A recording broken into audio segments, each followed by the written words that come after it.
Radio India KFPA 1110 AM ਦੇ ਸਰੋਤਿਆਂ ਨੂੰ ਸੁਖਜੀਤ ਮੰਗਟ ਵੱਲੋਂ ਸਤਿ ਸ਼੍ਰੀ ਅਕਾਲ। 5 ਮਈ 2022 ਪ੍ਰੋਗਰਾਮ ਪੰਜਾਬੀ ਆਵਾਜ਼ 'ਚ ਤੁਹਾਡਾ ਸਵਾਗਤ ਹੈ। ਇਹ ਪ੍ਰੋਗਰਾਮ ਹਫ਼ਤੇ ਦੇ 5 ਦਿਨ ਤੁਹਾਡੇ ਲਈ ਪੇਸ਼ ਕੀਤਾ ਜਾਂਦਾ ਹੈ, ਮੰਡੇ ਟੂ ਫਰਾਈਡੇ। ਪ੍ਰੋਗਰਾਮ ਦੇ ਵਿੱਚ ਅਸੀਂ ਗੱਲਬਾਤ ਕਰਦੇ ਹਾਂ ਉਹਨਾਂ ਖਬਰਾਂ ਬਾਰੇ ਜਿਨ੍ਹਾਂ ਦਾ ਸਬੰਧ ਸਾਡੇ ਆਲੇ ਦੁਆਲੇ ਨਾਲ ਹੁੰਦਾ ਹੈ। ਦੁਨੀਆ ਭਰ 'ਚ ਸਾਡੇ ਪ੍ਰੋਗਰਾਮਸ ਤੁਸੀਂ ਸੁਣ ਸਕਦੇ ਹੋ radioindia.ca ਤੇ। ਸਟੂਡੀਓ ਦਾ ਨੰਬਰ ਹੈ 6045929191 6045929191। ਸਵਾਗਤ ਕਰਦੇ ਡਾਕਟਰ ਸ਼ਿੰਦਰ ਪੁਰੇਵਾਲ ਜੀ ਦਾ। ਡਾਕਟਰ ਸਾਹਿਬ, ਪ੍ਰੋਗਰਾਮ 'ਚ ਤੁਹਾਡਾ ਸਵਾਗਤ ਹੈ ਜੀ। Good morning. Good morning doctor ਸਾਹਿਬ। ਹੁਣੇ ਤੁਸੀਂ ਬਿੱਟਾ ਜੀ ਦੇ ਨਾਲ ਗੱਲਬਾਤ ਕਰ ਰਹੇ ਸੀ ਪੰਜਾਬ ਬਾਰੇ ਜੀ, ਤਾਂ ਉੱਥੇ ਦੇ ਇਨਵਾਇਰਨਮੈਂਟ ਬਾਰੇ ਮੈਂ ਤੁਹਾਡੇ ਨਾਲ ਗੱਲ ਕਰਨਾ ਚਾਹੁੰਦੀ ਹਾਂ। ਇੱਕ ਟ੍ਰਿਬਿਊਨਲ ਨੇ ਰਿਪੋਰਟ ਦਿੱਤੀ, ਉਹਦੇ ਨੇ ਫਾਈਨ ਕੀਤਾ ਐਕਚੁਅਲੀ ਸਾਰੀਆਂ ਜਿਹੜੀਆਂ ਨਗਰ ਪਾਲਿਕਾਵਾਂ ਨੇ ਉਹਨਾਂ ਨੂੰ ਕਿ ਉਹ ਇਨਵਾਇਰਨਮੈਂਟ ਦਾ ਜਿਹੜਾ ਧਿਆਨ ਨਹੀਂ ਰੱਖਦੀਆਂ। ਇਸ ਪੂਰੀ ਖਬਰ ਬਾਰੇ ਤੁਸੀਂ ਕੀ ਸੋਚਦੇ ਹੋ? ਦੇਖੋ, ਉਹਨਾਂ ਨੇ ਗ੍ਰੀਨ ਟ੍ਰਿਬਿਊਨਲ ਇੱਕ ਪਾਸੇ ਤਾਂ ਹਿੰਦੁਸਤਾਨ ਦੇ ਵਿੱਚ ਜੇ ਤੁਸੀਂ ਕਾਨੂੰਨ ਦੇਖਦੇ ਆ, ਰੈਗੂਲੇਸ਼ਨ ਦੇਖਦੇ ਆ, ਉਹਨਾਂ ਦੇ ਵਿੱਚ ਕੋਈ ਕਮੀ ਨਹੀਂ। ਉਹ ਕਾਨੂੰਨ ਰੈਗੂਲੇਸ਼ਨ ਜਿਹੜੇ ਆ ਉਹ ਉਹੀ ਹੋਣੇ ਜਿਹੜੇ ਸਵੀਡਨ 'ਚ ਆ। ਹਾਂਜੀ, ਪਰ ਕੀ ਉਹਨਾਂ ਨੂੰ ਪਾਲਣਾ ਕਰਦੇ ਜਾਂ ਨਹੀਂ ਕਰਦੇ ਇਹ ਵੱਖਰਾ ਸਵਾਲ ਹੈ। ਹਾਂਜੀ, ਹੁਣ ਇਹਦੇ ਵਿੱਚ ਉਹਨਾਂ ਨੇ ਕਿਹਾ ਕਿ ਅਸੀਂ ਜੋ ਵੀ ਹਦਾਇਤਾਂ ਦਿੱਤੀਆਂ ਹੈ, ਕਿਸੇ ਵੀ ਨਗਰ ਪਾਲਿਕਾ ਨੇ, ਇੱਕ ਵੀ ਪੰਜਾਬ ਦੀ ਨਗਰ ਪਾਲਿਕਾ ਨੇ ਉਹਨੂੰ ਅਬਜ਼ਰਵ ਨਹੀਂ ਕੀਤਾ, ਉਹਨੂੰ ਫਾਲੋ ਨਹੀਂ ਕੀਤਾ। ਇੱਕ ਵੀ ਨਹੀਂ। ਸਾਰੀਆਂ ਦੀਆਂ ਸਾਰੀਆਂ ਨਗਰ ਪਾਲਿਕਾ ਜਿਹੜੀਆਂ ਸੀ ਉਹਨਾਂ ਨੂੰ ਉਹਨੇ ਫਾਈਨ ਕੀਤਾ। ਹੁਣ ਗੱਲ ਤਾਂ ਹੈਗੀ ਕਿ ਉਹ ਫਾਈਨ ਕਰੇ ਤੇ ਸੁਧਰ ਜਾਣਗੇ ਜਾਂ ਨਹੀਂ। ਹਾਂਜੀ, ਕੋਈ ਗੱਲ ਨਹੀਂ, ਉਹ ਫਾਈਨ ਦੇ ਦੇਣਗੇ। ਇਹਦੇ ਨਾਲ ਤਾਂ ਮੰਜਾ ਤਾਂ ਉੱਥੇ ਦਾ ਉੱਥੇ ਹੀ ਆ ਨਾ। ਹਾਂਜੀ, ਪੰਜਾ ਦਾ ਕਿਹਾ ਸਿਰ ਮੱਥੇ ਪਰਨਾਲਾ ਉੱਥੇ ਦਾ ਉੱਥੇ। ਸਾਨੂੰ ਤਾਂ ਗੁਰੂ ਨਾਨਕ ਦੇਵ ਜੀ ਤੋਂ ਸਿੱਖਿਆ ਮਿਲੀ ਸੀ ਕਿ ਪਵਨ ਗੁਰੂ, ਪਾਣੀ ਪਿਤਾ, ਮਾਤਾ ਧਰਤ ਮਾਤਾ। ਹਾਂਜੀ, ਇਨਵਾਇਰਮੈਂਟਲਿਸਟ ਜੇ ਵੱਡੇ ਸੀ ਉਹ ਸੀਗੇ, ਉਹਨਾਂ ਨੇ ਦੱਸਿਆ ਕਿ ਇਹ ਦੇਖੋ ਤੁਸੀਂ ਆਲੇ ਦੁਆਲੇ ਦੀ ਪਵਨ ਗੁਰੂ, ਪਾਣੀ ਪਿਤਾ, ਹਾਂਜੀ, ਮਾਤਾ ਧਰਤ ਮਹਤ, ਤੇ ਇਹਦਾ ਸਤਿਕਾਰ ਕਰਨਾ ਸਿੱਖਣ ਵਾਲੀ ਗੱਲ ਹੈ। ਹੁਣ ਤੁਸੀਂ ਆਮ ਤੌਰ ਤੇ ਦੇਖਦੇ ਆ ਬੰਦਿਆਂ ਨੂੰ ਕਿ ਜਿਹੜੀ ਜੇ ਮੂੰਗਫਲੀ ਖਾਂਦਾ ਉਹਨੇ ਮੂੰਗਫਲੀ ਸੁੱਟ ਦੇਣੀ। ਹਾਂਜੀ, ਜੇ ਕੋਈ ਇੱਕ ਜਿਹੜੀਆਂ ਤੁਸੀਂ 5 ਸਟਾਰ ਫੈਸਿਲਿਟੀ ਜਾ ਕੇ ਦੇਖ ਲਓ, ਉੱਥੇ ਬੰਦੇ ਚਿਕਨ ਖਾਂਦੇ ਹੋਣਗੇ ਤੇ ਉਹਨਾਂ ਨੇ ਜਿਹੜੀਆਂ ਹੱਡੀਆਂ ਆ ਉਹ ਕਿਤੇ ਪਲੇਟ 'ਚ ਨਹੀਂ ਰੱਖਣੀਆਂ, ਉਹ ਚੱਕ ਕੇ ਉੱਥੇ ਲਾਂਚ ਮਾਰਨੀਆਂ ਥੱਲੇ। ਇਹ ਵੈਸੇ ਇਹਦੇ 'ਚ ਵੱਡੀ ਗੱਲ ਨਹੀਂ ਹੈ।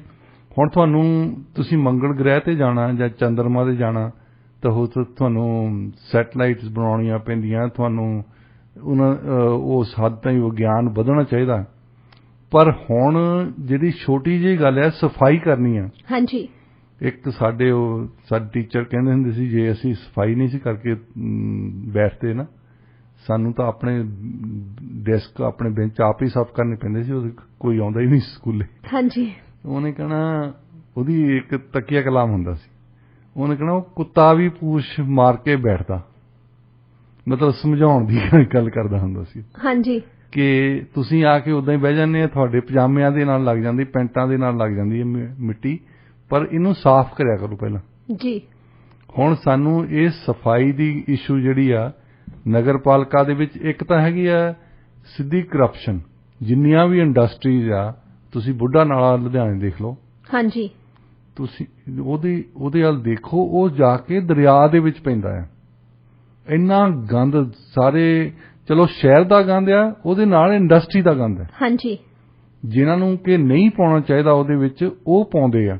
ਉਹਦੇ ਤੇ ਕਈ ਵਾਰੀ ਮੁਜ਼ਾਹਰੇ ਵੀ ਕਰ ਚੁੱਕੇ ਆ, ਪਰ ਉਹ 7 ਬੰਦੇ ਖੜੇ ਹੁੰਦੇ ਆ ਉਹਨਾਂ ਦੇ ਨਾਲ ਜਿਹੜੇ ਐਨਵਾਇਰਨਮੈਂਟਲਿਸਟ ਹੁੰਦੇ ਆ। ਹਾਂਜੀ, ਬਾਕੀ ਦੇ ਲੋਕੀ ਇਧਰੋਂ ਉਧਰੋਂ ਤੁਰੇ ਫਿਰਦੇ ਆ, ਔਰ ਮੇਰਾ ਖਿਆਲ ਉਹਨਾਂ ਤੇ ਗੁੱਸਾ ਕਰਦੇ ਹੁੰਦੇ ਵੀ ਇਹ ਕਿੱਥੇ ਐਵੇਂ ਜਿੰਦਾਬਾਦ ਮੁਰਦਾਬਾਦ ਕਰਨ ਲੱਗੇ ਆ। ਹਾਂਜੀ, ਇਹ ਨਹੀਂ ਸੋਚਦੇ ਕਿ ਇਹਨਾਂ ਬੰਦਿਆਂ ਨੇ ਇੱਕ ਪ੍ਰੋਬਲਮ ਨੂੰ, ਇਹਦਾ ਸੋਲੂਸ਼ਨ ਲੱਭਣ ਲਈ ਕੁਝ ਕਰ ਰਹੇ ਆ। ਕਮ ਸੇ ਕਮ ਉਹ ਲੌਬੀ ਤਾਂ ਕਰਦੇ ਆ ਨਾ। ਹਾਂਜੀ, ਤੇ ਉਹ ਲੌਬੀ ਕਰਨ ਲਈ ਉਹ ਸਰਕਾਰ ਨੂੰ ਕਹਿ ਰਹੇ ਆ, ਲੋਕ ਨਗਰ ਪਾਲਿਕਾ ਨੂੰ ਕਹਿ ਰਹੇ ਆ ਕਿ ਜੇ ਅਸੀਂ ਆਲੇ ਦੁਆਲੇ ਦੇਖਦੇ ਹਾਂ, ਤੁਸੀਂ ਦੇਖੋ ਉੱਥੇ ਸੜਕਾਂ ਤੇ ਹੁਣ ਸੁਪਰੀਮ ਕੋਰਟ ਨੇ ਇੱਕ ਸੁਣਵਾਈ ਕੀਤੀ ਸੀ ਦਿੱਲੀ ਸਰਕਾਰ ਦੀ। ਦਿੱਲੀ ਸਰਕਾਰ ਦਾ ਹਮੇਸ਼ਾ ਹੀ ਅਰਵਿੰਦ ਕੇਜਰੀਵਾਲ ਦਾ ਜਿੱਦਾਂ ਹੁੰਦਾ ਨੇ ਹਰੇਕ ਨੂੰ ਕਹਿਣਾ ਆਪਣੇ ਆਪ ਤੇ ਕੋਈ ਵੀ ਲੈਣਾ ਨਹੀਂ ਚਾਹੁੰਦਾ ਭਾਰ। ਹਾਂਜੀ। ਜੋ ਵੀ ਪ੍ਰੋਬਲਮ ਸਾਡੀ ਆ ਉਹ ਦੂਸਰਿਆਂ ਦੀ ਕਰਕੇ ਹੀ ਆ। ਹਾਂਜੀ। ਦਿੱਲੀ ਦੇ ਵਿੱਚ ਵੈਸੇ ਸਾਹ ਨਹੀਂ ਆਉਂਦਾ ਤੁਹਾਨੂੰ। ਜੀ ਬਿਲਕੁਲ। ਤੇ ਉਹ ਹਮੇਸ਼ਾ ਹੀ ਕਹਿਣਗੇ ਪੰਜਾਬ ਦੇ ਵਿੱਚ ਪਰਾਲੀ ਸਾੜਦੇ ਆ। ਹਾਂਜੀ, ਪਰਾਲੀ ਦਾ ਜਿਹੜਾ ਇਸ਼ੂ ਬਣਾ ਲੈਂਦੇ ਆ ਬਹੁਤ ਵੱਡਾ। ਇਹ ਇਸ਼ੂ ਆ। ਪਰਾਲੀ ਤਾਂ 2 ਵਾਰੀ ਸਾੜਦੇ ਨਾ, ਸਾੜਦੇ ਸੀ ਜਾਂ ਹੁਣ ਤਾਂ ਸ਼ਾਇਦ ਨਹੀਂ ਸਾੜੀ ਉਹਨਾਂ ਨੇ ਜੀ। ਪੰਜਾਬ ਜਾਂ ਹਰਿਆਣੇ ਦੇ ਵਿੱਚ 2 ਵਾਰ ਹਾੜੀ ਤੇ ਸੌਣੀ ਦੀ ਫਸਲ ਨੂੰ ਸਾੜਦੇ ਹੁੰਦੇ ਸੀ। ਹਾਂਜੀ। ਤੇ ਦਿੱਲੀ ਤਾਂ ਉੱਥੇ 12 ਮਹੀਨੇ ਹੀ ਸਾਹ ਨਹੀਂ ਆਉਂਦਾ। ਉੱਥੇ ਤਾਂ ਕਾਫੀ ਜ਼ਿਆਦਾ ਪੋਲਿਊਸ਼ਨ ਹੈ ਡਾਕਟਰ ਸਾਹਿਬ। ਇੱਕ ਰਿਪੋਰਟ ਵੀ ਆਈ ਸੀ ਥੋੜਾ ਜਿਹਾ ਟਾਈਮ ਪਹਿਲਾਂ ਜਿਹਦੇ ਵਿੱਚ ਇਹ ਸਾਹਮਣੇ ਆਇਆ ਸੀਗਾ ਕਿ ਜਿਹੜਾ ਉੱਥੇ ਪੋਲਿਊਸ਼ਨ ਆ ਉਹਦੇ ਲਈ ਉਹ ਪਰਾਲੀ ਸਾੜਨਾ ਰਿਸਪੌਂਸਿਬਲ ਨਹੀਂ, ਜ਼ਿੰਮੇਵਾਰ ਨਹੀਂ ਹੈਗਾ, ਉਹ ਤਾਂ ਕੁਝ % ਸੀ। ਪਰ ਉਹ ਇੱਕ ਤਰੀਕਾ ਤਾਂ ਹੈ ਨਾ ਕਿਸੇ ਨੂੰ ਬਲੇਮ ਕਰਨ ਦਾ। ਹਾਂਜੀ। ਦੂਸਰਿਆਂ ਨੂੰ ਕਹਿਣਾ ਕਿ ਤੁਹਾਡਾ ਕਰਕੇ ਸਾਨੂੰ ਸਾਹ ਨਹੀਂ ਆਉਂਦਾ। ਹਾਂਜੀ। ਤੇ ਉਸ ਜੱਜ ਨੇ ਇੱਕ ਨੇ ਸੁਪਰੀਮ ਕੋਰਟ ਦੇ ਨੇ ਪੁੱਛਿਆ ਕਿ ਇਹ ਤਾਂ ਚਲੋ 2 ਵਾਰੀ ਸਾਲ ਦੇ ਵਿੱਚ ਲਾਉਂਦੇ ਆ ਜੀ, ਬਾਕੀ ਜਿਹੜੀਆਂ ਤੁਹਾਡੀਆਂ ਫੈਕਟਰੀਜ਼ ਚੱਲਦੀਆਂ, ਜਿੰਨਾ ਤੁਹਾਡੇ ਧੂਆਂ ਛੱਡਦੀਆਂ ਇੱਥੇ ਬੱਸਾਂ, ਕਾਰਾਂ, 3 ਵੀਲਰਸ, ਬਾਕੀ ਜੋ ਵੀ ਗੰਦ ਆ ਤੁਹਾਡੇ ਸਟਰੀਟਸ ਦੇ ਉੱਤੇ ਤੁਸੀਂ ਸਾਫ਼ ਨਹੀਂ ਕਦੇ ਕਰਦੇ, ਉਹਦਾ ਵੀ ਕੋਈ ਤਾਂ ਅਸਰ ਹੋਣਾ ਹੀ ਹੈ ਜੀ। ਉਹ ਕਹਿੰਦਾ ਮੈਂ ਆਪ ਕਿਸਾਨ ਦਾ ਪੁੱਤ ਆ, ਮੈਨੂੰ ਇਸ ਗੱਲ ਤੇ ਗੁੱਸਾ ਆਉਂਦਾ ਤੁਸੀਂ ਕਿਸਾਨਾਂ ਨੂੰ ਹੀ ਫੜ ਕੇ ਕਹਿ ਦਿੰਦੇ ਹਮੇਸ਼ਾ ਹੀ। ਅਰਵਿੰਦ ਕੇਜਰੀਵਾਲ ਨੇ ਮਤਲਬ ਤਕੀਆ ਗੁਲਾਮ ਹੀ ਬਣਾਇਆ ਉਹਨੇ ਜੀ ਕਿ ਹਮੇਸ਼ਾ ਹੀ ਜਦੋਂ ਗੱਲ ਕਰਨੀ ਆ, ਜਾਂ ਇਹਨਾਂ ਨੇ ਇੱਕ ਗੱਲ ਫੜੀ ਹੈ ਕਿ ਦੀਵਾਲੀ ਨੂੰ ਪਟਾਕੇ ਵਜਾਉਂਦੇ। ਦੀਵਾਲੀ ਤਾਂ ਇੱਕ ਦਿਨ ਆਉਂਦੀ ਹੈ। ਹਾਂਜੀ। ਹੁਣ 364 ਦਿਨ ਤਾਂ ਪਟਾਕੇ ਨਹੀਂ ਵੱਜਦੇ ਨਾ। ਜੀ ਬਿਲਕੁਲ। ਤੇ ਉਹ ਇੱਕ ਦਿਨ ਦੇ ਵਿੱਚ ਹੀ ਇੰਨਾ ਗੰਦ ਪਾ ਦਿੰਦੇ ਆ ਜੀ। ਕੋਈ ਨਾ ਕੋਈ ਇੱਕ ਬਹਾਨਾ ਲੱਭਦੇ ਆ ਕਿ ਦੂਸਰੇ ਨੂੰ ਬਲੇਮ ਕੀਤਾ ਜਾਵੇ।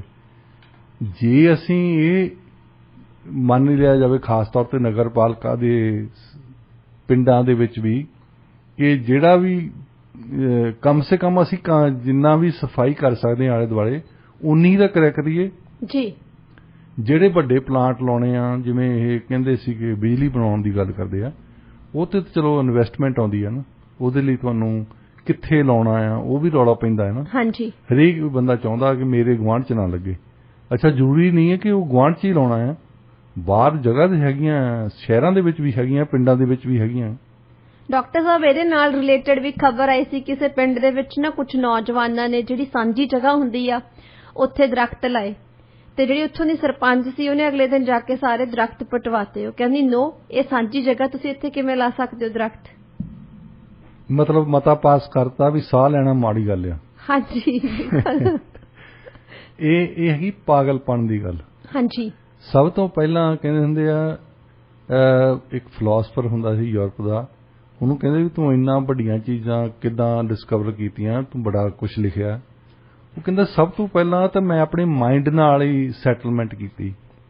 ਤੁਸੀਂ ਆਪਣੇ ਮਨ ਦੇ ਨਾਲ, ਆਪਣੀ ਆਤਮਾ ਦੇ ਨਾਲ ਇੱਕ ਸੈਟਲਮੈਂਟ ਕਰੋ ਕਿ ਮੈਂ ਆਹ ਕੰਮ ਕਰਨਾ ਹੈ ਜੀ, ਫਿਰ ਤੁਸੀਂ ਜਾ ਕੇ ਉਸ ਕੰਮ ਦੀ ਪ੍ਰਾਪਤੀ ਕਰ ਸਕਦੇ ਹੋ। ਹਾਂਜੀ ਬਿਲਕੁਲ। ਜੇ ਤੁਹਾਡੇ ਮਨ ਦੇ ਵਿੱਚ ਹੀ ਹੈ ਨਹੀਂ, ਤੁਹਾਡੇ ਦਿਮਾਗ ਦੇ ਵਿੱਚ ਹੀ ਹੈ ਨਹੀਂ, এনवायरमेंट ਵੀ ਕੋਈ ਚੀਜ਼ ਹੁੰਦੀ ਹੈ ਜੀ, ਤੇ ਫਿਰ ਉਹ ਦਰਖਤ ਪੱਟਣੇ ਹੀ ਉਹਨੇ ਜੀ। ਬਿਲਕੁਲ। ਉਹ ਸ਼ਾਮਲਾਟ ਦੇ ਵਿੱਚ ਹੋਰ ਕੀ ਕਰਨਾ, ਉੱਥੇ ਮਤਲਬ ਗੰਦ ਪਾ ਸਕਦੇ ਆ ਜੀ। ਸ਼ਾਮਲਾਟ ਦੀ ਜਿਹੜੀ ਇੱਕ ਵੱਡੀ ਮਿਸਾਲ ਹੁੰਦੀ ਹੈ ਪਿੰਡਾਂ ਦੇ ਵਿੱਚ, ਤਾਂ ਸ਼ਾਮਲਾਟ ਦੇ ਵਿੱਚ ਨਾ ਲੋਕੀ ਸੋਚਦੇ ਵੀ ਕੂੜਾ ਕਰਕੇ ਇੱਥੇ ਸਿੱਟ ਕੇ ਆਓ, ਸਾਰੀ ਗੰਦਗੀ ਸਿੱਟਣ ਨੂੰ ਸ਼ਾਇਦ ਬਣੀ ਹੈ ਇਹ। ਉੱਥੇ ਕੋਈ ਨਹੀਂ ਇਹਨਾਂ ਚੀਜ਼ਾਂ ਵੱਲ ਧਿਆਨ ਦਿੰਦਾ, ਸਾਫ਼ ਸਫਾਈ ਵੱਲ, ਕਿਉਂਕਿ ਸਾਂਝੀ ਜਗ੍ਹਾ ਹੁੰਦੀ ਆ।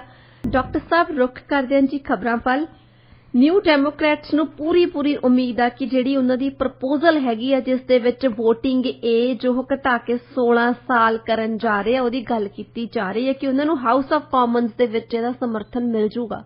ਤੁਸੀਂ ਕੀ ਸੋਚਦੇ ਹੋ ਇਸ ਬਾਰੇ? ਦੇਖੋ, ਇਹ ਪਹਿਲਾਂ ਅਸੀਂ 21 ਸਾਲ ਦੇ ਪਾਉਂਦੇ ਸੀ, ਫਿਰ 18 ਦੀ ਹੋ ਗਈ। ਪਹਿਲਾਂ ਹੋਰ ਵੀ ਕੰਡੀਸ਼ਨਸ ਹੁੰਦੀਆਂ ਸੀ, ਹੁਣ ਸਾਰਿਆਂ ਲੋਕਾਂ ਨੂੰ ਬਿਨਾਂ ਕੰਡੀਸ਼ਨ ਦੇ ਜਿਹੜਾ ਸਿਰਫ 18 ਸਾਲ ਦਾ ਸਿਟੀਜ਼ਨ ਹੈ ਉਹ ਵੋਟ ਪਾ ਸਕਦਾ। ਹਾਂਜੀ। ਹੁਣ ਇਹਨਾਂ ਨੇ ਪ੍ਰਪੋਜ਼ਲ ਦਿੱਤੀ ਹੈ ਕਿ 16 ਸਾਲ ਦਾ ਹੋਣਾ ਚਾਹੀਦਾ ਜੀ। ਕਿਉਂ ਦਿੱਤੀ ਹੈ ਇਹ ਸੋਚਣਾ ਸਾਡਾ ਕੰਮ ਹੈ। ਹਾਂਜੀ। ਹੁਣ ਕੱਲ ਜਿਸ MP ਨੇ NDP ਦੇ ਨੇ ਇੰਟਰੋਡਿਊਸ ਕੀਤਾ ਹੈ, ਪੇਸ਼ ਕੀਤਾ ਬਿੱਲ ਹਾਊਸ ਆਫ ਕਾਮਨਸ ਦੇ ਵਿੱਚ। ਸਭ ਤੋਂ ਪਹਿਲੀ ਗੱਲ ਉਹਨੇ ਕੀਤੀ ਹੈ ਕਿ ਕੁਝ ਲੋਕ ਜਿਹੜੇ ਆ, ਜਿੱਦਾਂ ਪਿਛਲੀ ਵਾਰ ਇੱਥੇ ਪ੍ਰੋਵਿੰਸ਼ੀਅਲ ਇਲੈਕਸ਼ਨ ਹੋਈ ਸੀ, 45% ਲੋਕ ਘਰੇ ਹੀ ਬੈਠੇ ਰਹੇ। ਹਾਂਜੀ, ਵੋਟਾਂ ਪਾਉਣ ਹੀ ਨਹੀਂ ਸੀ, ਵੋਟ ਪਾਉਣ ਹੀ ਨਹੀਂ ਗਏ। ਤਾਂ ਉਹਦਾ ਕਰਕੇ ਮੈਂ ਚਾਹੁੰਦਾ ਕਿ ਵੋਟਿੰਗ ਏਜ ਘੱਟ ਕੀਤੀ ਜਾਵੇ। ਇਸ ਗੱਲ ਦਾ ਉਸ ਵੋਟਿੰਗ ਏਜ ਦੇ ਨਾਲ ਕੋਈ ਵੀ ਸੰਬੰਧ ਨਹੀਂ, ਕੋਈ ਦੂਰਲਾ ਵੀ ਸੰਬੰਧ ਨਹੀਂ, ਬਿਲਕੁਲ ਵੀ ਨਹੀਂ ਹੈਗਾ ਡਾਕਟਰ ਸਾਹਿਬ। ਸਭ ਤੋਂ ਵੱਡਾ ਝੂਠ ਜਿਹੜਾ ਸ਼ੁਰੂ 'ਚ ਹੀ ਬੋਲਿਆ ਉਹਨਾਂ ਨੇ। ਹੁਣ ਤੁਹਾਨੂੰ ਹਾਰਟ ਅਟੈਕ ਹੋਇਆ ਹੋਵੇ, ਤੁਹਾਨੂੰ ਕਾਰਡੀਅਕ ਅਰੈਸਟ ਹੋਈ ਹੋਵੇ, ਦਿਲ ਦਾ ਦੌਰਾ ਪਿਆ, ਹਾਂਜੀ, ਆਰਟਰੀ ਸਾਫ਼ ਕਰਨ ਦੀ ਲੋੜ ਆ, ਤਲੀਆਂ 'ਚ ਘਸਣ ਦੀ ਲੋੜ ਨਹੀਂ। ਜੀ ਬਿਲਕੁਲ, ਤੁਸੀਂ ਐਗਜ਼ਾਮਪਲ ਬੜੀ ਵਧੀਆ ਦਿੱਤੀ ਹੈ ਵੈਸੇ। ਤੇ ਇਹਨਾਂ ਨੇ ਕੀਤਾ। ਹੁਣ ਇਹਦੇ ਵਿੱਚ ਐਨਡੀਵੀ ਨੂੰ ਕੀ ਫਾਇਦਾ ਹੈ? ਜੇ ਤੁਸੀਂ ਯੰਗ ਬੰਦੇ ਦੇਖਦੇ ਆ ਨਾ, ਜਿਹੜੇ ਸਿਵਿਕਸ ਪੜ੍ਹਦੇ ਆ ਸਕੂਲਾਂ ਦੇ ਵਿੱਚ, ਜੇ ਉਹਨਾਂ ਦੀ ਵੋਟਿੰਗ ਕਰਵਾ ਕੇ ਦੇਖੋ ਉਸ ਵੇਲੇ, ਜਾਂ ਜਿਹੜੇ ਨਵੇਂ ਸਟੂਡੈਂਟ ਆਉਂਦੇ ਆ ਜਿਹੜੇ ਅਜੇ 18 ਸਾਲ ਦੇ ਹੁੰਦੇ ਆ ਤੇ ਉਹ ਫਸਟ ਈਅਰ ਸਟੂਡੈਂਟਸ ਹੁੰਦੇ ਆ, ਉਹਨਾਂ ਦੇ ਵਿੱਚੋਂ ਤਕਰੀਬਨ 80-85% ਤਾਂ ਇਹ ਕਹਿਣਗੇ ਕਿ ਅਸੀਂ ਐਨਡੀਪੀ ਨੂੰ ਵੋਟ ਪਾਉਣੀ। ਕਿਉਂਕਿ ਯੰਗ ਬੰਦੇ ਸਾਰੇ ਦੇ ਸਾਰੇ ਇਸ ਗੱਲ ਦੇ ਵਿੱਚ, ਇਹ ਗੱਲ ਉਹਨਾਂ ਨੂੰ ਅਪੀਲ ਵੀ ਕਰਦੀ ਆ ਵੈਸੇ ਜੀ, ਕਿ ਸਾਰੇ ਬਰਾਬਰਤਾ ਹੋਣੀ ਚਾਹੀਦੀ ਆ, ਵੈਲਫੇਅਰ ਹੋਣੀ ਚਾਹੀਦੀ ਆ, ਲੋਕਾਂ ਨੂੰ ਪੈਸੇ ਦੇਣੇ ਚਾਹੀਦੇ ਆ, ਆਹ ਦੇਣਾ ਚਾਹੀਦਾ, ਉਹ ਦੇਣਾ ਚਾਹੀਦਾ।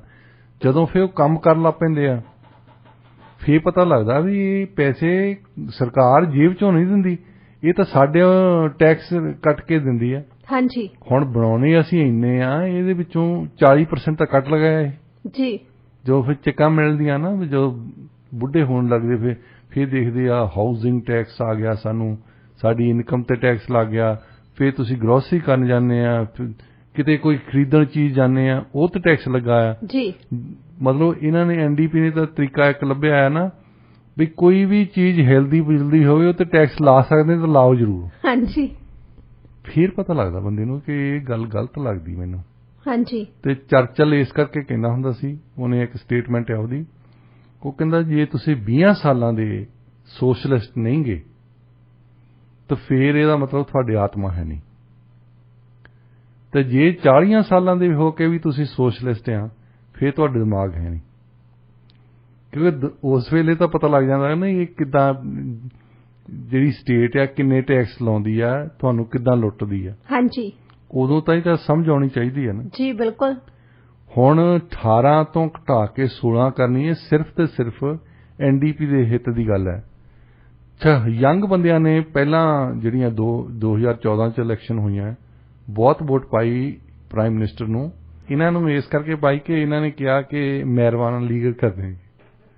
ਹੁਣ ਮੈਰਿਜੂਆਨਾ ਲੀਗਲ ਕਰਨਾ ਜਿਹੜਾ ਯੂਥ ਨੂੰ ਤਾਂ ਗੱਲ ਉਹਨਾਂ ਨੂੰ ਭਾਉਂਦੀ ਆ, ਉਹਨਾਂ ਦੇ ਪੇਰੈਂਟਸ ਨੂੰ ਗੱਲ ਨਹੀਂ ਭਾਉਂਦੀ। ਉਹ ਜਿਹੜੇ ਪੇਰੈਂਟਸ ਹੋਣਗੇ ਉਹ ਚਾਹੁੰਦੇ ਕਿ ਸਾਡੇ ਬੱਚੇ ਨਾ ਮੈਰਿਜੂਆਨਾ ਪੀਣ, ਪਰ ਯੰਗ ਬੰਦੇ ਸੋਚਦੇ ਕਿ ਇਹ ਬੰਦੇ ਕਹਿ ਰਹੇ ਮੈਰਿਜੂਆਨਾ ਲੀਗਲ ਕਰ ਦੇਣਾ। ਐਨਡੀਪੀ ਵਾਲੇ ਵੀ ਇਹ ਕਹਿੰਦੇ, ਐਨਡੀਪੀ ਵਾਲੇ ਤਾਂ ਹੁਣ ਇਸ ਹੱਦ ਤੱਕ ਵੀ ਕਈ ਚੱਲ ਗਏ ਕਿ ਸਾਰੀਆਂ ਹੀ ਡਰੱਗਸ ਲੀਗਲ ਕਰ ਦਿਓ, ਤਾਂ ਕਿ ਜਿਹਨੇ ਜੋ ਵੀ ਕੁਝ ਖਾਣਾ ਆ ਉਹ ਖਾਈ ਜਾਣ। ਇਹ ਗੱਲਾਂ ਅਪੀਲ ਕਰਦੀਆਂ ਯੰਗ ਬੰਦਿਆਂ ਨੂੰ। ਸੋ 18 ਤੋਂ ਇਹ ਹੌਲੀ ਹੌਲੀ ਦੇਖੋ ਕੀ ਕੁਝ ਹੋਇਆ। ਤੁਸੀਂ ਕੀ ਸੋਚਦੇ ਆ? ਇੱਥੇ ਬੀਸੀ ਦੀ ਮਿਸਾਲ ਲੈਂਦੇ ਇੱਕ, ਕਦੇ ਕੋਈ ਐਡੇ ਬਦ ਦਿਮਾਗ ਮੈਂ ਵਿਕਟੋਰੀਆ 'ਚ ਬੰਦੇ ਨਹੀਂ ਦੇਖੇ, ਚਾਹੇ ਉਹ ਬੀਸੀ ਲਿਬਰਲ ਹੋਣ ਚਾਹੇ ਐਨਡੀਪੀ ਵਾਲੇ ਹੋਣ। ਕੱਲੇ ਸਿਰਫ ਬੀਸੀ ਦੇ ਵਿੱਚ 19 ਸਾਲ ਦਾ ਬੱਚਾ ਲੀਗਲ ਅਡਲਟ ਬਣਦਾ। ਹਾਂਜੀ, ਜੇ ਤੁਸੀਂ ਸਾਈਨ ਕਰਨੇ ਆ ਅਡਲਟ ਦੇ ਤੌਰ ਤੇ 19 ਸਾਲ ਦਾ ਹੋਣਾ ਚਾਹੀਦਾ। ਅੱਜ ਤਾਈਂ ਕਿਸੇ ਨੇ ਗੱਲ ਨਹੀਂ ਸੋਚੀ। ਨਹੀਂ, ਬਾਕੀ ਸਾਰੇ ਕੈਨੇਡਾ ਦੇ ਵਿੱਚ 18 ਸਾਲ ਹੈ ਜੀ। ਹੁਣ ਕੈਨੇਡਾ ਦੀ ਪਾਰਲੀਮੈਂਟ ਜਾਣਾ ਹੋਵੇ ਜਾਂ ਐਮਐਲਏ ਬਣਨਾ ਹੋਵੇ, ਤੁਸੀਂ ਸਿਰਫ 18 ਸਾਲ ਦੇ ਹੋਣੇ ਚਾਹੀਦੇ। ਹਾਂਜੀ।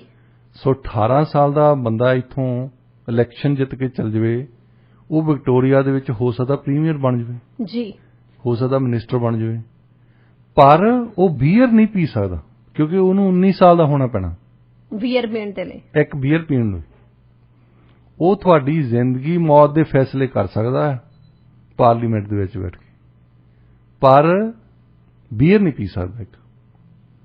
ਇਹ ਕੱਲੇ BC ਦੇ ਵਿੱਚ ਆ। ਇਹ ਤੋਂ ਵੱਡੀ ਬਦਦਮਾਗੀ ਕੀ ਹੋ ਸਕਦੀ ਜੀ। ਕਦੇ ਅੱਜ ਤਾਈਂ ਇਹਨਾਂ ਨੇ ਸੋਚਿਆ ਨਹੀਂ ਵੀ ਇਹਦੇ ਵਿੱਚ ਅਸੀਂ 18 ਸਾਲ ਦੇ ਨੂੰ ਲੀਗਲੀ ਵੋਟ ਪਾਉਣ ਦਾ ਹੱਕ ਦਿੱਤਾ ਆ, ਲੀਗਲੀ ਬਾਕੀ ਸੂਬਿਆਂ ਦੇ ਵਿੱਚ ਉਹ ਸਾਈਨ ਕਰ ਸਕਦਾ ਹੈ, ਪਰ BC ਦੇ ਵਿੱਚ ਹੀ ਕਿਉਂ ਹੈ? ਹੁਣ ਜਿਹੜੀ ਗੱਲ ਤਾਂ ਸਿੱਧੀ ਗੱਲ ਤਾਂ ਸੱਚੀ ਗੱਲ ਆ, ਜਿਸ ਕਰਕੇ ਕਈ ਬੰਦੇ ਵੋਟ ਨਹੀਂ ਪਾਉਂਦੇ, ਇਸ ਕਰਕੇ ਪਾਉਂਦੇ ਆ ਕਿ ਇਹ ਕਹਿੰਦੇ ਕੁਛ ਆ ਤੇ ਕਰਦੇ ਕੁਛ ਆ। ਹਾਂਜੀ, ਸਭ ਤੋਂ ਵੱਡੀ ਗੱਲ ਹੈ ਉਹ ਥੱਕ ਚੁੱਕਿਆ, ਫਰਸਟ੍ਰੇਸ਼ਨ ਹੋ ਜਾਂਦੀ ਆ, ਫਰਸਟ੍ਰੇਸ਼ਨ ਹੋਈ ਹੈ ਨਾ, ਲੋਕੀ ਸਿਨੀਕਲ ਹੋਏ ਆ। ਹਾਂਜੀ, ਵੀ ਇਹਨਾਂ ਨੇ ਸਾਰਿਆਂ ਨੇ ਇਹੀ ਗੱਲ ਕਹਿਣੀ ਆ, ਬਾਅਦ ਦੇ ਵਿੱਚ ਇਹਨਾਂ ਨੇ ਕੁਝ ਕਰਨਾ ਕੁਛ ਆ। ਹਾਂਜੀ, ਆਹੀ ਗੱਲ ਕੱਲ ਕਰਦੇ ਸੀ ਨਾ 2020 ਦੇ ਵਿੱਚ ਤਾਂ ਉਹ ਕਹਿੰਦੇ ਸੀ ਕਿ ਨੌਜਵਾਨਾਂ ਨੂੰ ਜਕੜ ਕੇ ਰੱਖ ਲਓ ਇੱਥੇ ਹਸਪਤਾਲਾਂ 'ਚ। ਜੀ। ਹੁਣ ਕਹਿੰਦੇ ਆ ਸਟੱਡੀਜ਼ ਹੋਰ ਆ ਗਈਆਂ ਜਿਹੜੀਆਂ ਉਦੋਂ ਵੀ ਸਟੱਡੀਜ਼ ਸੀਗੀਆਂ। ਹਾਂਜੀ, ਇਹ ਕੋਈ ਨਵੀਆਂ ਸਟੱਡੀਜ਼ ਨਹੀਂ ਆ ਗਈਆਂ। ਹਾਂਜੀ, ਬਿਲਕੁਲ। ਤੇ ਇਹਨਾਂ ਦੇ ਭਾਅ ਦੀਆਂ ਸਟੱਡੀਜ਼ ਆ ਜਾਂਦੀਆਂ, ਇਹਨਾਂ ਦੀਆਂ ਸਟੱਡੀਜ਼ ਜਿਹੜੀਆਂ 1.5 ਸਾਲ ਦੇ ਵਿੱਚ ਬਦਲ ਜਾਂਦੀਆਂ। ਜਦੋਂ ਇਹਨਾਂ ਨੇ ਨਾ ਕੋਈ ਸਟੇਟਮੈਂਟ ਚੇਂਜ ਕਰਨੀ ਹੋਵੇ, ਆਬਵੀਅਸਲੀ ਉਦੋਂ ਇਹਨਾਂ ਦੇ ਲਈ ਇੱਕ ਨਵੀਂ ਸਟੱਡੀ ਆਉਂਦੀ ਹੋਈ ਆ, ਫਿਰ ਜਿਹਦਾ ਰੈਫਰੈਂਸ ਦੇ ਕੇ ਇਹ ਕਹਿੰਦੇ ਆ ਕਿ ਜੀ ਆਹ ਸਟੱਡੀ ਆਈ ਹੈ, ਇਸ ਕਰਕੇ ਅਸੀਂ ਕਹਿ ਰਹੇ ਹਾਂ। ਜੀ ਜੀ। ਅੱਛਾ, ਹੁਣ 18 ਪਹਿਲਾਂ ਹੁੰਦੇ ਸੀ ਕੈਨੇਡਾ ਦੇ ਵਿੱਚ ਸਿਰਫ ਮਰਦ ਵੋਟ ਪਾ ਸਕਦੇ ਸੀ। ਹਾਂਜੀ।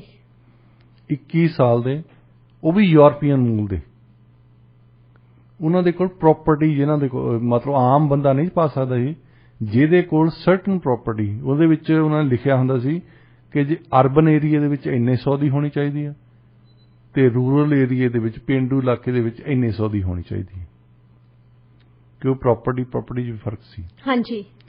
ਤੇ ਫਿਰ ਵਰਲਡ ਵਾਰ 1 ਤੋਂ ਬਾਅਦ ਸਭ ਤੋਂ ਪਹਿਲਾਂ ਇਹਨਾਂ ਨੇ ਉਹਨਾਂ ਔਰਤਾਂ ਨੂੰ ਵੋਟ ਦਾ ਹੱਕ ਦਿੱਤਾ ਜਿਹੜੀਆਂ ਸੋਲਜਰ ਦੀਆਂ ਵਾਈਵਸ ਸੀਗੀਆਂ।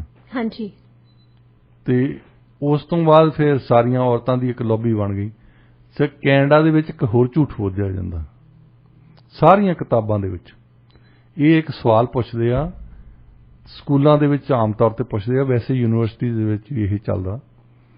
ਇਹ ਕਹਿੰਦੇ ਕਿ ਤੁਸੀਂ ਸਵਾਲ ਕਿ ਔਰਤਾਂ ਨੂੰ ਕਦੋਂ ਹੱਕ ਮਿਲਿਆ ਕੈਨੇਡਾ ਦੇ ਵਿੱਚ ਵੋਟ ਪਾਉਣ ਦਾ, ਤੇ ਸਾਰੇ ਹੀ ਇੱਕ ਜਵਾਬ ਦੇਣਗੇ ਕਿ 1921 ਦੇ ਵਿੱਚ ਮਿਲ ਗਿਆ। ਹਾਂਜੀ, ਮਿਲ ਗਿਆ। ਇਹ ਸਭ ਤੋਂ ਵੱਡਾ ਝੂਠ ਆ। ਏਸ਼ੀਅਨ ਔਰਤਾਂ ਨੂੰ ਹੱਕ ਨਹੀਂ ਸੀ, ਸਾਡੀਆਂ ਔਰਤਾਂ ਨੂੰ ਹੱਕ ਨਹੀਂ ਸੀ, ਸਾਡੀਆਂ ਔਰਤਾਂ ਨੂੰ ਤਾਂ ਇੱਥੇ ਆਉਣ ਹੀ ਨਹੀਂ ਸੀ ਦਿੰਦੇ। 1947 ਚ ਜਾ ਕੇ ਏਸ਼ੀਅਨ, ਅਫਰੀਕਨ, ਲੈਟਿਨ ਅਮਰੀਕਨ, ਉਹਨਾਂ ਬੰਦਿਆਂ ਨੂੰ, ਉਹਨਾਂ ਔਰਤਾਂ ਨੂੰ ਇੱਥੇ ਹੱਕ ਮਿਲਿਆ ਜਾ ਕੇ ਵੋਟ ਪਾਉਣ ਦਾ। ਉਸ ਤੋਂ ਪਹਿਲਾਂ ਇਹਨਾਂ ਨੂੰ ਕੋਈ ਹੱਕ ਨਹੀਂ ਸੀ।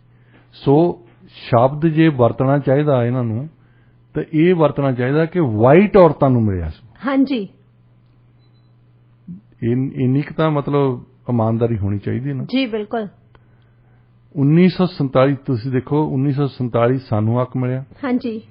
ਫਿਰ ਇੱਥੇ ਜਿਹੜੇ ਨੇਟਿਵਸ ਆ, ਜਿਹੜੇ ਰਿਜ਼ਰਵ ਤੇ ਰਹਿੰਦੇ ਆ, ਉਹਨਾਂ ਦੇ ਕੋਲ ਫਿਰ ਵੀ ਹੱਕ ਨਹੀਂ ਸੀ। ਦੇਖ ਲਓ, ਇੱਥੇ ਕਈ ਹਜ਼ਾਰ ਸਾਲ ਦੇ ਉਹ ਇੱਥੇ ਰਹਿੰਦੇ ਆ, ਇਹ ਵੋਟਿੰਗ ਦਾ ਹੱਕ ਹੈ, ਉਹਨਾਂ ਦੇ ਕੋਲ ਵੋਟਿੰਗ ਦਾ ਹੱਕ ਨਹੀਂ ਸੀ। ਇਹ ਜੌਨ ਡੀਫਰਮੇਕਰ ਜਿਹੜੇ ਆਏ ਆ, ਪ੍ਰਾਈਮ ਮਿਨਿਸਟਰ ਜੋ ਬਣੇ, ਉਹਨਾਂ ਨੇ ਸੋਚਿਆ ਕਿ ਦੇਖੋ ਸਾਡੇ ਜਿਹੜੇ ਫਰਸਟ ਨੇਸ਼ਨਸ ਆ, ਇਹਨਾਂ ਦੇ ਕੋਲ ਵੋਟਿੰਗ ਦਾ ਹੱਕ ਹੀ ਹੈ ਨਹੀਂ। ਉਹਨਾਂ ਨੇ ਫਿਰ ਸਭ ਤੋਂ ਜਿਹੜਾ ਲੇਟੈਸਟ ਗਰੁੱਪ ਸੀ ਕੈਨੇਡਾ ਦੇ ਵਿੱਚ, ਉਹ ਤੁਸੀਂ ਕਹੋ ਉਹ ਗਰੁੱਪ ਸੀ ਜਿਹੜੇ ਸਭ ਤੋਂ ਪਹਿਲਾਂ ਇੱਥੇ ਬੈਠੇ ਆ, ਉਹਨਾਂ ਨੂੰ ਵੋਟ ਦਾ ਹੱਕ ਮਿਲਿਆ।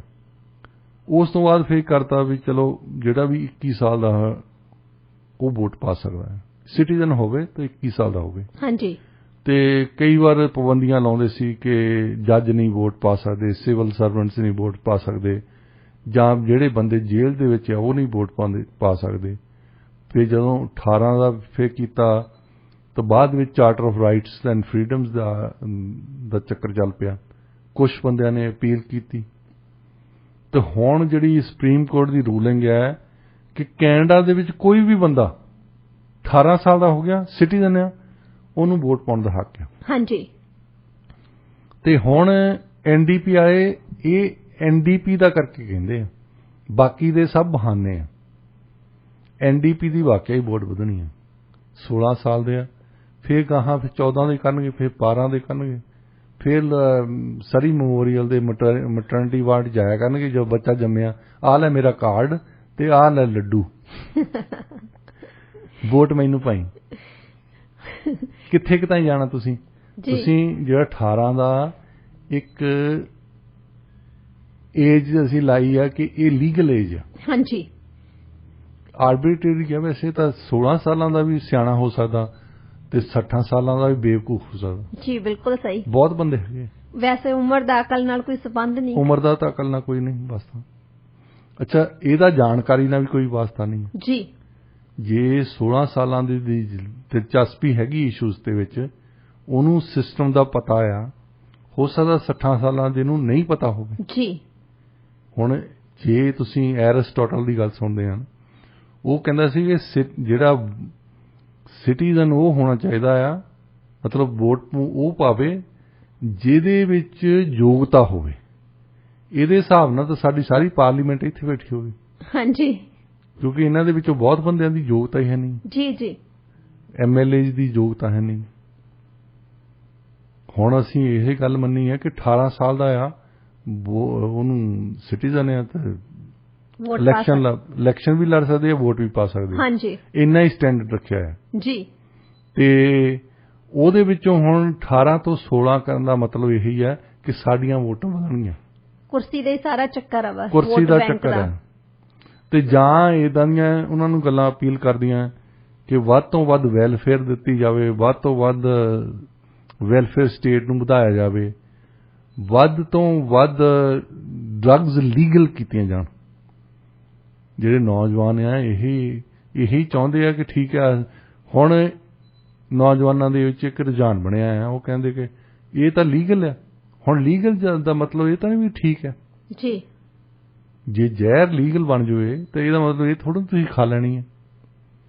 ਤੁਸੀਂ ਹੁਣ ਜੇ ਦੇਖਣਾ ਆ, ਸਾਰੀਆਂ ਸਟੱਡੀਜ਼ ਜਿਹੜੀਆਂ ਅਸੀਂ ਸਟੱਡੀ ਦੀ ਗੱਲ ਕਰਦੇ ਹਾਂ, ਇਹੀ ਕਹਿੰਦੀਆਂ ਕਿ ਜਿਹੜੀ ਮੈਰੀਜੂਆਨਾ ਆ, ਇਹ ਐਂਟਰੀ ਡਰੱਗ। ਹਾਂਜੀ। ਜਿਹੜਾ ਮੈਰੀਜੂਆਨਾ ਪੀਣ ਲੱਗ ਪਿਆ, ਖਾਣ ਲੱਗ ਪਿਆ, ਉਹਨੇ ਇੱਥੇ ਹੀ ਨਹੀਂ ਰੁਕਣਾ। ਉਹਨੇ ਫਿਰ ਹੋਰ ਡਰੱਗਸ ਵੀ, ਜਿਹੜੀਆਂ ਖਾਸ ਤੌਰ ਤੇ ਯੰਗ ਬੰਦੇ ਆ, ਇਹ ਫਿਰ ਹੋਰ ਵੀ ਡਰੱਗ ਟਰਾਈ ਕਰਦੇ ਜੀ। ਜਿਹੜਾ ਬੰਦਾ ਸ਼ਰਾਬ ਪੀਣ ਲੱਗਦਾ ਆ, ਉਹ ਇੱਕ ਡਰਿੰਕ ਨਾਲ ਸ਼ੁਰੂ ਕਰਦਾ, ਇੱਕ ਬੀਅਰ ਨਾਲ ਸ਼ੁਰੂ ਕਰਦਾ, ਫਿਰ 2, ਫਿਰ 3, ਫਿਰ ਪਊਆ, ਫਿਰ ਅਧੀਆ, ਫਿਰ ਪੂਰੀ ਬੋਤਲ ਵਾਲਾ, ਕਿਉਂਕਿ ਇਹ ਵੱਧਦੀ ਜਾਂਦੀ ਚੀਜ਼। ਹਾਂਜੀ। ਕਿਉਂਕਿ ਉਸ ਬੰਦੇ ਨੂੰ ਇੱਕ ਡਰਿੰਕ ਨੇ ਅਸਰ ਹੀ ਨਹੀਂ ਕਰਨਾ ਜੀ। ਤੇ ਉਸ ਲੈਵਲ ਤੇ ਆ ਜਾਂਦਾ ਕਿ ਜਿੰਨਾ ਚਿਰ ਮੈਂ ਬਿਲਕੁਲ ਥੱਲੇ ਨਾ ਡਿੱਗਿਆ ਹੋਵਾਂ ਤੇ ਪੂਰਾ ਮਜ਼ਾ ਨਹੀਂ ਆਉਂਦਾ। ਐਡਿਕਸ਼ਨ ਬਣ ਜਾਂਦੀ ਹੈ। ਹੁਣ ਇਹਦਾ ਹਾਊਸ ਆਫ ਕਾਮਨਸ ਦੇ ਵਿੱਚ ਕੀ ਵਿਚਾਰ ਆ ਉਹਨਾਂ ਦਾ, ਕਿ ਉਹ NDP ਦੀ ਸਾਰੇ ਮਦਦ ਕਰਨਾ ਚਾਹੁੰਦੇ ਆ, ਪਾਸ ਕਰ ਦੇਣਗੇ, ਇਹ ਦੇਖਿਆ ਜਾਵੇ। ਬਾਕੀ ਮੈਂ ਤੁਹਾਨੂੰ ਆਪਣੀ ਸਟੱਡੀ ਕਿ ਉਹ ਕੋਈ ਸਾਇੰਟਿਫਿਕ ਸਟੱਡੀ ਨਹੀਂ, ਵੈਸੇ ਮੈਂ 140 ਸਟੂਡੈਂਟ ਸੀ ਮੇਰੇ ਤੋਂ ਇੱਕ ਵਾਰੀ, ਤਾਂ ਉਹਨਾਂ ਨੂੰ ਦਿੱਤਾ, ਇਲੈਕਸ਼ਨ ਆ ਗਈ ਹੈ ਉਸ ਸਾਲ। ਮੈਂ ਕਿਹਾ ਵੀ ਪਹਿਲੇ ਸਾਲ ਦੇ ਸਟੂਡੈਂਟ ਸੀ ਜੀ, ਉਹਨਾਂ ਨੂੰ ਦਿੱਤਾ ਕਿ ਅਸਾਈਨਮੈਂਟ ਆ ਤੁਹਾਡਾ ਕਿ ਜਿਹੜੇ ਨੌਜਵਾਨ ਆ ਵੋਟ ਨਹੀਂ ਪਾਉਂਦੇ 18 ਤੋਂ 25 ਸਾਲ ਤਾਈਂ, ਤੁਸੀਂ ਉਹਨਾਂ ਨਾਲ 5 ਬੰਦਿਆਂ ਨਾਲ ਗੱਲ ਕਰਨੀ ਹੈ, ਉਹਨਾਂ ਨੂੰ ਕਨਵਿੰਸ ਕਰੋਗੇ ਤਾਂ ਤੁਸੀਂ ਵੋਟ ਪਾਉਣੀ ਹੈ ਜੀ। ਤੇ ਆਪਣੀ ਵੋਟ ਜ਼ਰੂਰ ਪਾਇਓ ਤੇ ਮੈਨੂੰ ਆ ਕੇ ਦੱਸਿਓ ਵੀ ਤੁਸੀਂ ਕਿਹਨੂੰ ਵੋਟ ਪਾਈ ਹੈ। ਹਾਂਜੀ। ਹੁਣ ਉਹਨਾਂ ਦੇ ਵਿੱਚੋਂ 75% ਨੇ NDP ਨੂੰ ਵੋਟ ਪਾਈ ਸੀ ਉਸ ਵਕਤ। ਬਾਕੀ 20% ਨੇ ਲਿਬਰਲਸ ਨੂੰ ਵੋਟ ਪਾਈ। ਕੋਈ 3% ਸੀ ਜਿਹੜੇ ਨੇ ਗ੍ਰੀਨ ਪਾਰਟੀ ਨੂੰ ਪਾਈ, ਤੇ ਕੋਈ 2% ਸੀ ਜਿਨ੍ਹਾਂ ਨੇ ਕੰਜ਼ਰਵੇਟਿਵ ਪਾਰਟੀ ਨੂੰ ਪਾਈ। ਹੁਣ ਜੇ ਇਹੀ ਤੁਸੀਂ ਸਰਵੇ ਕਰ ਦਿੰਦੇ ਆ, ਇਹ ਸਾਇੰਟਿਫਿਕ ਸਰਵੇ ਨਹੀਂ ਹੈ, ਮਤਲਬ ਰੈਂਡਮਲੀ ਸਿਲੈਕਟਡ ਨਹੀਂ ਸੀ, ਪਰ ਜੇ ਇਹ ਸਰਵੇ ਕਰਨਾ ਹੋਵੇ 17 ਸਾਲਾਂ ਦਾ, ਤੇ 75% ਜਿਹੜੇ ਉਹ ਕੰਜ਼ਰਵੇਟਿਵ ਹੋਣੇ ਆ। ਹਾਂਜੀ। ਤੇ 20% ਹੋਣੇ ਲਿਬਰਲਸ ਜੀ। NDP ਨੂੰ ਪਤਾ ਨਹੀਂ 2% ਮਿਲਣੀ ਹੈ ਕਿ ਨਹੀਂ ਮਿਲਣੀ ਹੈ ਜੀ। ਏਜ ਦਾ ਇਹਦੇ ਵਿੱਚ ਵੋਟਿੰਗ ਬਿਹੇਵੀਅਰ ਤੇ ਬਹੁਤ ਅਸਰ ਪੈਂਦਾ ਜੀ। ਬਿਲਕੁਲ ਡਾਕਟਰ ਸਾਹਿਬ। ਤੇ ਹੁਣ ਦੇਖਦੇ ਹਾਂ ਵੀ ਹਾਊਸ ਆਫ ਕਾਮਨਸ ਕੀ ਡਿਸਾਈਡ ਕਰਦਾ ਜੀ। ਬਿਲਕੁਲ ਆਉਣ ਵਾਲੇ ਦਿਨਾਂ 'ਚ ਪਤਾ ਲੱਗ ਜਾਊਗਾ ਜੀ ਕੀ ਡਿਸੀਜਨ ਲੈਂਦੇ ਆ ਉਹ। ਡਾਕਟਰ ਸਾਹਿਬ, ਫੈਡਰਲ ਸਰਕਾਰ ਆਪਣੇ 2 ਸਭ ਤੋਂ ਵੱਡੇ ਹਾਊਸਿੰਗ ਪ੍ਰੋਗਰਾਮਸ ਦੇ ਵਿੱਚ ਸੁਧਾਰ ਕਰਨ ਜਾ ਰਹੀ ਆ। ਦੇਖੋ, ਅੱਜ ਕੱਲ ਮੇਰਾ ਖਿਆਲ ਸੋਸ਼ਲ ਕਨਵਰਸੇਸ਼ਨ ਦੇ ਵਿੱਚ ਔਰ ਪੋਲੀਟੀਕਲ ਕਨਵਰਸੇਸ਼ਨ ਦੇ ਵਿੱਚ ਖਾਸ ਤੌਰ ਤੇ ਇੱਕ ਗੱਲ ਸਮਝ ਗਿਆ ਹੈ ਕਿ ਹਰ ਇੱਕ ਬੰਦਾ ਹਾਊਸਿੰਗ ਦੀ ਗੱਲ ਕਰਦਾ। ਹਾਂਜੀ। ਹਾਊਸਿੰਗ ਦੀ ਤਾਂ ਗੱਲ ਕਰਦੇ ਕਿ ਉਹਨਾਂ ਨੂੰ ਪਤਾ ਕਿ ਸਾਡੇ ਬੱਚਿਆਂ ਨੂੰ ਇਹ ਘਰ ਲੈ ਨਹੀਂ ਸਕਦੇ। ਜੀ ਇਹ ਪਹਿਲੀ ਵਾਰ ਹੋਇਆ ਇੱਕ ਪੀੜ੍ਹੀ ਲਈ ਖਾਸ ਤੌਰ ਤੇ ਕਿ ਤੁਸੀਂ ਘਰ ਹੀ ਨਹੀਂ ਲੈ ਸਕਦੇ, ਘਰ ਦੀ ਪ੍ਰਾਈਸ ਇੰਨੀ ਵੱਧ ਗਈ ਹੈ। ਹਾਂਜੀ ਤੁਸੀਂ ਦੇਖਦੇ ਆ ਕੰਜ਼ਰਵੇਟਿਵ ਪਾਰਟੀ ਦੇ ਜਿੰਨੇ ਕੈਂਡੀਡੇਟਸ ਆ, ਪਹਿਲਾਂ ਪੀਅਰ ਪੋਲੀਵਰ ਨੇ ਇੱਕ ਟੇਪ ਕੱਢੀ ਕਿ ਹਾਊਸਿੰਗ ਅਫੋਰਡੇਬਿਲਿਟੀ ਕਿੱਦਾਂ ਹੋਣੀ ਆ, ਹਾਂਜੀ, ਤੇ ਹੁਣ ਜੌਨ ਸ਼ਰੇ ਕੱਢ ਰਹੇ। ਜੀ ਸਾਰਿਆਂ ਨੂੰ ਪਤਾ ਆ, ਨਬਜ਼ ਪੜ੍ਹਦੇ ਆ ਤਾਂ ਇਹ ਹੀ ਆ ਜੀ ਕਿ housing is number 1 issue. Yes. ਅੱਛਾ, ਇਹਨਾਂ ਨੇ ਫੈਡਰਲ ਸਰਕਾਰ ਨੇ $72 ਬਿਲੀਅਨ ਰੱਖਿਆ ਸੀ, ਪੈਸੇ ਤਾਂ ਚੰਗੇ ਰੱਖੇ ਵੈਸੇ। ਹਾਂਜੀ। ਤਾਂ ਉਹਦੇ ਨਾਲ ਕੀ ਅਸਰ ਪਿਆ ਕੀ ਨਹੀਂ ਪਿਆ, ਅਜੇ ਤੱਕ ਕੋਈ ਅਸਰ ਨਹੀਂ ਪਿਆ। ਹਾਂਜੀ। ਅੱਛਾ, ਇੱਕ ਅੱਧੇ ਪੈਸੇ ਇਹਨਾਂ ਨੇ ਰੱਖੇ ਸੀ ਕਿ ਜਿਹੜੇ ਰੈਂਟਲ ਯੂਨਿਟ ਬਣਾਉਣ ਨੂੰ ਮਿਊਨਿਸਪੈਲਿਟੀਜ਼ ਦੇ ਨਾਲ ਕੰਮ ਕੀਤਾ ਜਾਵੇ, ਡਿਵੈਲਪਮੈਂਟ ਜਾਂ ਪ੍ਰਾਈਵੇਟ ਡਿਵੈਲਪਰਸ ਨਾਲ ਕੰਮ ਕੀਤਾ ਜਾਵੇ, ਤਾਂ ਕਿ ਉਹ ਰੈਂਟਲ ਯੂਨਿਟਸ ਦੇ ਵਿੱਚ ਅਫੋਰਡੇਬਲ ਰੈਂਟ ਹੋਵੇ। ਜੀ। ਇੱਕ ਜ਼ਮਾਨੇ ਦੇ ਵਿੱਚ ਇੱਥੇ ਮਿਊਨਿਸਪਲ, ਪ੍ਰੋਵਿੰਸ਼ੀਅਲ ਤੇ ਫੈਡਰਲ ਸਰਕਾਰ ਨੇ ਕੁਛ ਇੱਕ ਯੂਨਿਟ ਬਣਾਏ ਆ। ਤੁਸੀਂ ਥੋੜ੍ਹਾ ਜਿਹਾ ਹੇਸਟਿੰਗ ਸਟਰੀਟ ਤੇ ਦੇਖ ਸਕਦੇ ਆ, ਵੈਸੇ ਟੋਰਾਂਟੋ ਬਹੁਤ ਜ਼ਿਆਦਾ ਹੈ। ਉਹਨਾਂ ਦੇ ਵਿੱਚ ਰੈਂਟ ਬਹੁਤ ਘੱਟ ਹੁੰਦਾ ਸੀ ਕਿਉਂਕਿ ਉਹਨਾਂ ਦੀ ਲਾਗਤ ਘੱਟ ਸੀ। ਜੀ। ਹੁਣ ਉਹਦੇ ਵਿੱਚ ਇੱਕ ਪ੍ਰੋਬਲਮ ਕੀ ਆ ਗਈ ਆ ਕਿ ਇਹਨਾਂ ਨੇ ਰੈਂਟ ਜਿਹੜਾ ਉਹਦਾ ਸਥਾਪਿਤ ਕੀਤਾ ਹੈ, ਇਹਨਾਂ ਨੇ ਮੀਡੀਅਨ ਏਜ ਦੇਖੀ ਹੈ, ਮੀਡੀਅਨ ਇਨਕਮ ਦੇਖੀ ਹੈ ਕਿ ਔਸਤਨ ਇਨਕਮ ਕਿੰਨੀ ਹੈ। ਹੁਣ ਜੇ ਔਸਤਨ ਇਨਕਮ ਇੱਥੇ ਇੱਕ ਬੰਦੇ ਦੀ 54,000 ਆ ਸਾਲ ਦੀ, ਇਹ ਜ਼ਰੂਰੀ ਨਹੀਂ ਸਾਰਿਆਂ ਦੀ 54,000 ਹੈ। ਜੀ। ਉਹਨਾਂ ਦੇ ਵਿੱਚੋਂ ਕੋਈ 90,000 ਵਾਲੇ ਵੀ ਹੋਣੇ ਤੇ ਕੋਈ 30,000 ਵਾਲੇ ਹੋਣੇ, ਕਈ 25 ਵਾਲੇ ਵੀ ਹੋਣੇ। ਜੀ। ਹੁਣ ਜੇ ਤੁਸੀਂ 54,000 ਵਾਲਿਆਂ ਦੇ ਔਸਤਨ ਦੇਖ ਕੇ ਰੈਂਟ ਰੱਖ ਦਿੱਤਾ, ਉਹਨਾਂ ਨੇ ਰੱਖਿਆ ਕਿ ਜਿਹੜਾ ਰੈਂਟ ਇਹ ਲੈਂਦੇ ਸੀ ਸਰਕਾਰ ਦੇ ਬਣਾਏ ਹੋਏ ਪੈਸੇ, ਨਾਲੇ ਤਾਂ ਉਹ ਖਾ ਗਏ ਪੈਸੇ ਜਿਹੜੇ ਡਿਵੈਲਪਰ ਸੀ, ਮਿਊਨਿਸਪੈਲਿਟੀ ਵੀ, ਪਰ ਉਹਨਾਂ ਦਾ ਰੈਂਟ ਜਿਹੜਾ ਸੀ ਮਾਰਕੀਟ ਰੇਟ ਨਾਲੋਂ ਜ਼ਿਆਦਾ ਸੀ। ਤੋ ਜੇ ਸਰਕਾਰ ਨੇ ਮਦਦ ਕਰਨੀ ਆ, ਤੁਹਾਨੂੰ ਮਾਰਕੀਟ ਰੇਟ ਤੋਂ ਜ਼ਿਆਦਾ ਪੇ ਕਰਨਾ ਪੈਣਾ, ਤਾਂ ਫਿਰ ਇਹ ਮਦਦ ਕਿੱਦਾਂ ਦੀ ਹੋਈ? ਜੀ। ਇਸ਼ੂ ਆ ਨਾ। ਹਾਂਜੀ। ਤੁਸੀਂ ਕੀਤੇ ਤਾਂ ਇਸ ਕਰਕੇ ਹੈ ਕਿ ਲੋਕਾਂ ਦੀ ਮਦਦ ਕੀਤੀ ਜਾਵੇ। ਹਾਂਜੀ। ਤਾਂ ਮਦਦ ਇਸ ਕਰਕੇ ਕਰ ਰਹੇ ਕਿ ਮਾਰਕੀਟ 'ਚ ਉਹਨਾਂ ਨੂੰ ਸਸਤਾ ਮਿਲਦਾ ਹੈ ਤੇ ਤੁਹਾਡਾ ਯੂਨਿਟ ਜਿਹੜਾ ਮਹਿੰਗਾ ਮਿਲਦਾ। ਫਿਰ ਤਾਂ ਕਿਹੋ ਜਿਹੀ ਮਦਦ ਆ? ਕਿਹੋ ਜਿਹੀ ਮਦਦ ਹੈ? ਦੂਸਰੀ ਇਸ਼ੂ ਆਈ ਆ ਕਿ ਅਫੋਰਡੇਬਲ ਹਾਊਸਿੰਗ, ਚਾਹੇ ਮਿਊਨਿਸਪੈਲਿਟੀਜ਼ ਦੇ ਨਾਲ ਚਾਹੇ ਡਿਵੈਲਪਰ ਦੇ ਨਾਲ ਰਲ ਕੇ ਉਹਨਾਂ ਦੇ ਨਾਲ ਜੁਆਇੰਟ ਐਪਲੀਕੇਸ਼ਨ ਕੀਤੀਆਂ ਜਾਣ ਤਾਂ ਕਿ ਉਹ ਪੈਸੇ ਐਕਸੈਸ ਲੈ ਕਰ ਸਕਣ। ਉਹਨਾਂ ਨੂੰ ਫਿਰ ਲੋਨ ਸਸਤੇ ਦੇ ਦਿੰਦੇ ਆ ਤੇ ਉਹਦੇ ਨਾਲ ਡਿਵੈਲਪਮੈਂਟ ਹੁੰਦੀ ਹੈ। ਹੁਣ ਇੱਕ ਪ੍ਰੋਬਲਮ ਉਹਦੇ ਵਿੱਚ ਇਹ ਆ ਜਾਂਦੀ ਹੈ ਕਿ ਬਿਊਰੋਕਰੇਸੀ ਬਹੁਤ ਜ਼ਿਆਦਾ ਹੈ। ਪਾਰਲੀਮੈਂਟਰੀ ਬਜਟ ਆਫਿਸਰ ਨੇ ਆਪਣੀ ਰਿਪੋਰਟ ਵੀ ਦਿੰਦੇ ਹੁੰਦੇ ਆ ਬਜਟ ਤੇ। ਉਹ ਕਹਿੰਦੇ ਕਿ ਪਿਛਲੇ 3 ਸਾਲਾਂ ਦੇ ਵਿੱਚ ਜਿੰਨੇ ਪ੍ਰੋਜੈਕਟ ਦੇਣੇ ਚਾਹੀਦੇ ਸੀ ਸਾਨੂੰ ਅੱਧੇ ਮਨਜ਼ੂਰ ਹੋਏ, ਕਿਉਂਕਿ ਬਿਊਰੋਕਰੇਸੀ ਬਹੁਤ ਜ਼ਿਆਦਾ ਹੈ। ਜੀ। ਜਿੱਦਾਂ ਅਸੀਂ ਗੱਲ ਕਰਦੇ ਹਾਂ ਕਿ ਮਿਊਨਿਸਪਲ ਸਰਕਾਰ ਦੇ ਵਿੱਚ ਤੁਹਾਨੂੰ ਪਰਮਿਟ ਹੀ ਨਹੀਂ ਮਿਲਦਾ। ਹਾਂਜੀ। ਇਸੇ ਤਰ੍ਹਾਂ ਉਹ ਐਕਸੈਸ ਕਰਨੇ ਬੜੇ ਔਖੇ ਆ, ਤੇ ਜਿਨ੍ਹਾਂ ਦੇ ਕੋਈ ਐਕਸੈਸ ਹੋ ਜਾਂਦਾ ਉਹ ਮਜ਼ੇ ਕਰਦੇ। ਅਜੇ ਤਾਈਂ ਹਾਊਸਿੰਗ ਅਫੋਰਡੇਬਿਲਿਟੀ ਤਾਂ ਨਹੀਂ ਹੋਈ। ਨਹੀਂ। ਸੋ ਜਿੰਨੇ ਮਰਜ਼ੀ ਪੈਸੇ ਲਾ ਲੈਣ। ਜੇ ਹੁਣ ਇੱਕ ਗੱਲ ਹੋਰ ਨਾਲ ਉਹਨਾਂ ਨੇ ਜੋੜ ਲਈ ਇਕੋਨਮਿਸਟ ਨੇ, ਉਹ ਕਹਿੰਦੇ ਕਿ ਵੱਖ-ਵੱਖ ਸਰਕਾਰਾਂ ਇਹੀ ਕਹਿੰਦੀਆਂ ਕਿ ਅਸੀਂ ਪੈਸੇ ਲਾ ਰਹੇ ਹਾਂ, ਹੋਰ ਯੂਨਿਟ ਲੈ ਕੇ ਆਓ। ਹੁਣ ਇਹਦੇ ਨਾਲ ਕੀ ਹੋਣਾ? ਤੁਸੀਂ ਇੱਕਦਮ ਜੇ ਜ਼ਿਆਦਾ ਸਪਲਾਈ ਕਰਨੀ ਚਾਹੁੰਦੇ ਆ, ਜੀ, ਤੁਸੀਂ ਬਿਲਡਿੰਗ ਆਫਟਰ ਬਿਲਡਿੰਗ ਬਣਾ ਰਹੇ ਆ, ਉਹਦੇ ਨਾਲ ਜਿਹੜੀਆਂ ਬਿਲਡਿੰਗ ਨੂੰ ਸਪਲਾਈਜ਼ ਆਉਂਦੀਆਂ ਲੰਬਰ ਤੋਂ ਲੈ ਕੇ ਹਰ ਚੀਜ਼ ਉਹ ਮਹਿੰਗੀ ਹੋ ਜਾਂਦੀ ਜੀ। ਉਹਨਾਂ ਦੇ ਪ੍ਰਾਈਸਿਸ ਅੱਪ ਜਾਣਗੇ ਇੱਕਦਮ। ਲੇਬਰ ਵੀ ਮਹਿੰਗੀ ਹੋ ਜਾਂਦੀ ਜੀ। ਬਿਲਕੁਲ। ਜਿਹੜੇ ਬੰਦੇ 10,000 ਨੂੰ ਕੰਮ ਕਰਦੇ ਸੀ ਉਹ 15 ਨੂੰ ਕਰਦੇ ਜੀ, ਫਿਰ ਉਹ ਮਿਲਦੇ ਨਹੀਂ। ਹਾਂਜੀ। ਤੁਸੀਂ ਦੇਖਿਆ ਟ੍ਰੇਡਸਮੈਨ ਜਿਹੜੇ ਆ ਉਹ ਅੱਜ ਕੱਲ ਪਹਿਲਾਂ ਵੀ ਇਦਾਂ ਹੀ ਕਰਦੇ ਹੁੰਦੇ ਸੀ, ਜਦੋਂ ਉਹਨਾਂ ਦੀ ਮਾਰਕੀਟ ਮਾੜੀ ਹੁੰਦੀ ਹੈ ਨਾ ਉਦੋਂ ਤਾਂ ਆ ਜਾਂਦੇ ਆ, ਜਦੋਂ ਮਾਰਕੀਟ ਚੰਗੀ ਹੁੰਦੀ ਹੈ ਉਹ ਤੁਹਾਡੇ ਆ ਕੇ ਮਾੜਾ ਜਿਹਾ 4 ਮੇਖਾਂ ਲਾ ਜਾਣਗੇ, ਉਸ ਤੋਂ ਬਾਅਦ ਉਹ 2 ਹਫ਼ਤੇ ਫਿਰ ਫੋਨ ਨਹੀਂ ਚੱਕਣਾ,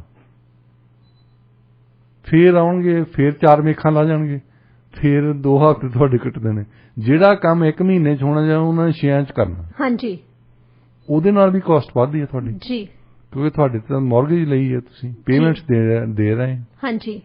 ਤੇ ਇਹਦਾ ਕੀ ਜਾਦੂ ਦੀ ਛੜੀ ਆ, ਇਹ ਅਜੇ ਤਾਈਂ ਕਿਸੇ ਦੇ ਸਮਝ ਨਹੀਂ ਆਈ, ਪਰ ਕੋਸ਼ਿਸ਼ ਸਾਰੇ ਹੀ ਕਰ ਰਹੇ ਆ ਕਿਉਂਕਿ ਇਲੈਕਸ਼ਨ ਵੀ ਆਉਣੀ ਹੈ ਨਾ। ਹਾਂਜੀ।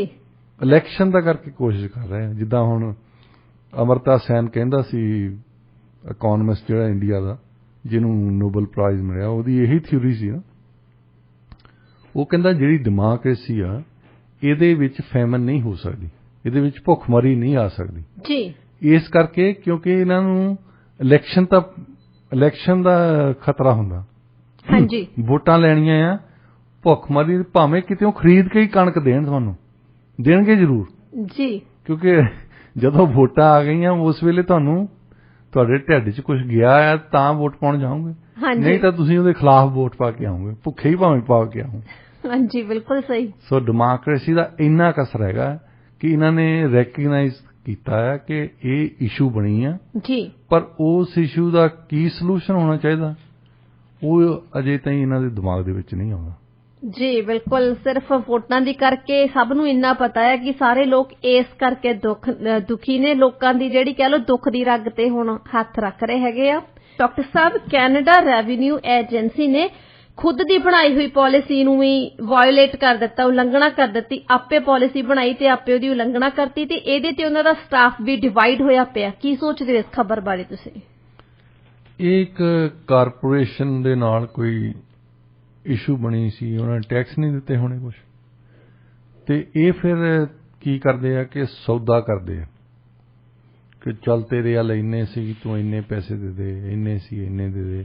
ਕਿਉਂਕਿ ਸਾਡੇ ਕੈਨੇਡਾ ਦੇ ਵਿੱਚ ਜੇਲ੍ਹ ਨਹੀਂ ਹੈ, US ਦੇ ਵਿੱਚ ਤੁਸੀਂ ਟੈਕਸ ਨਹੀਂ ਦਿੰਦੇ ਤਾਂ ਉਹ ਜੇਲ੍ਹ 'ਚ ਦੇ ਦਿੰਦੇ। ਹਾਂਜੀ।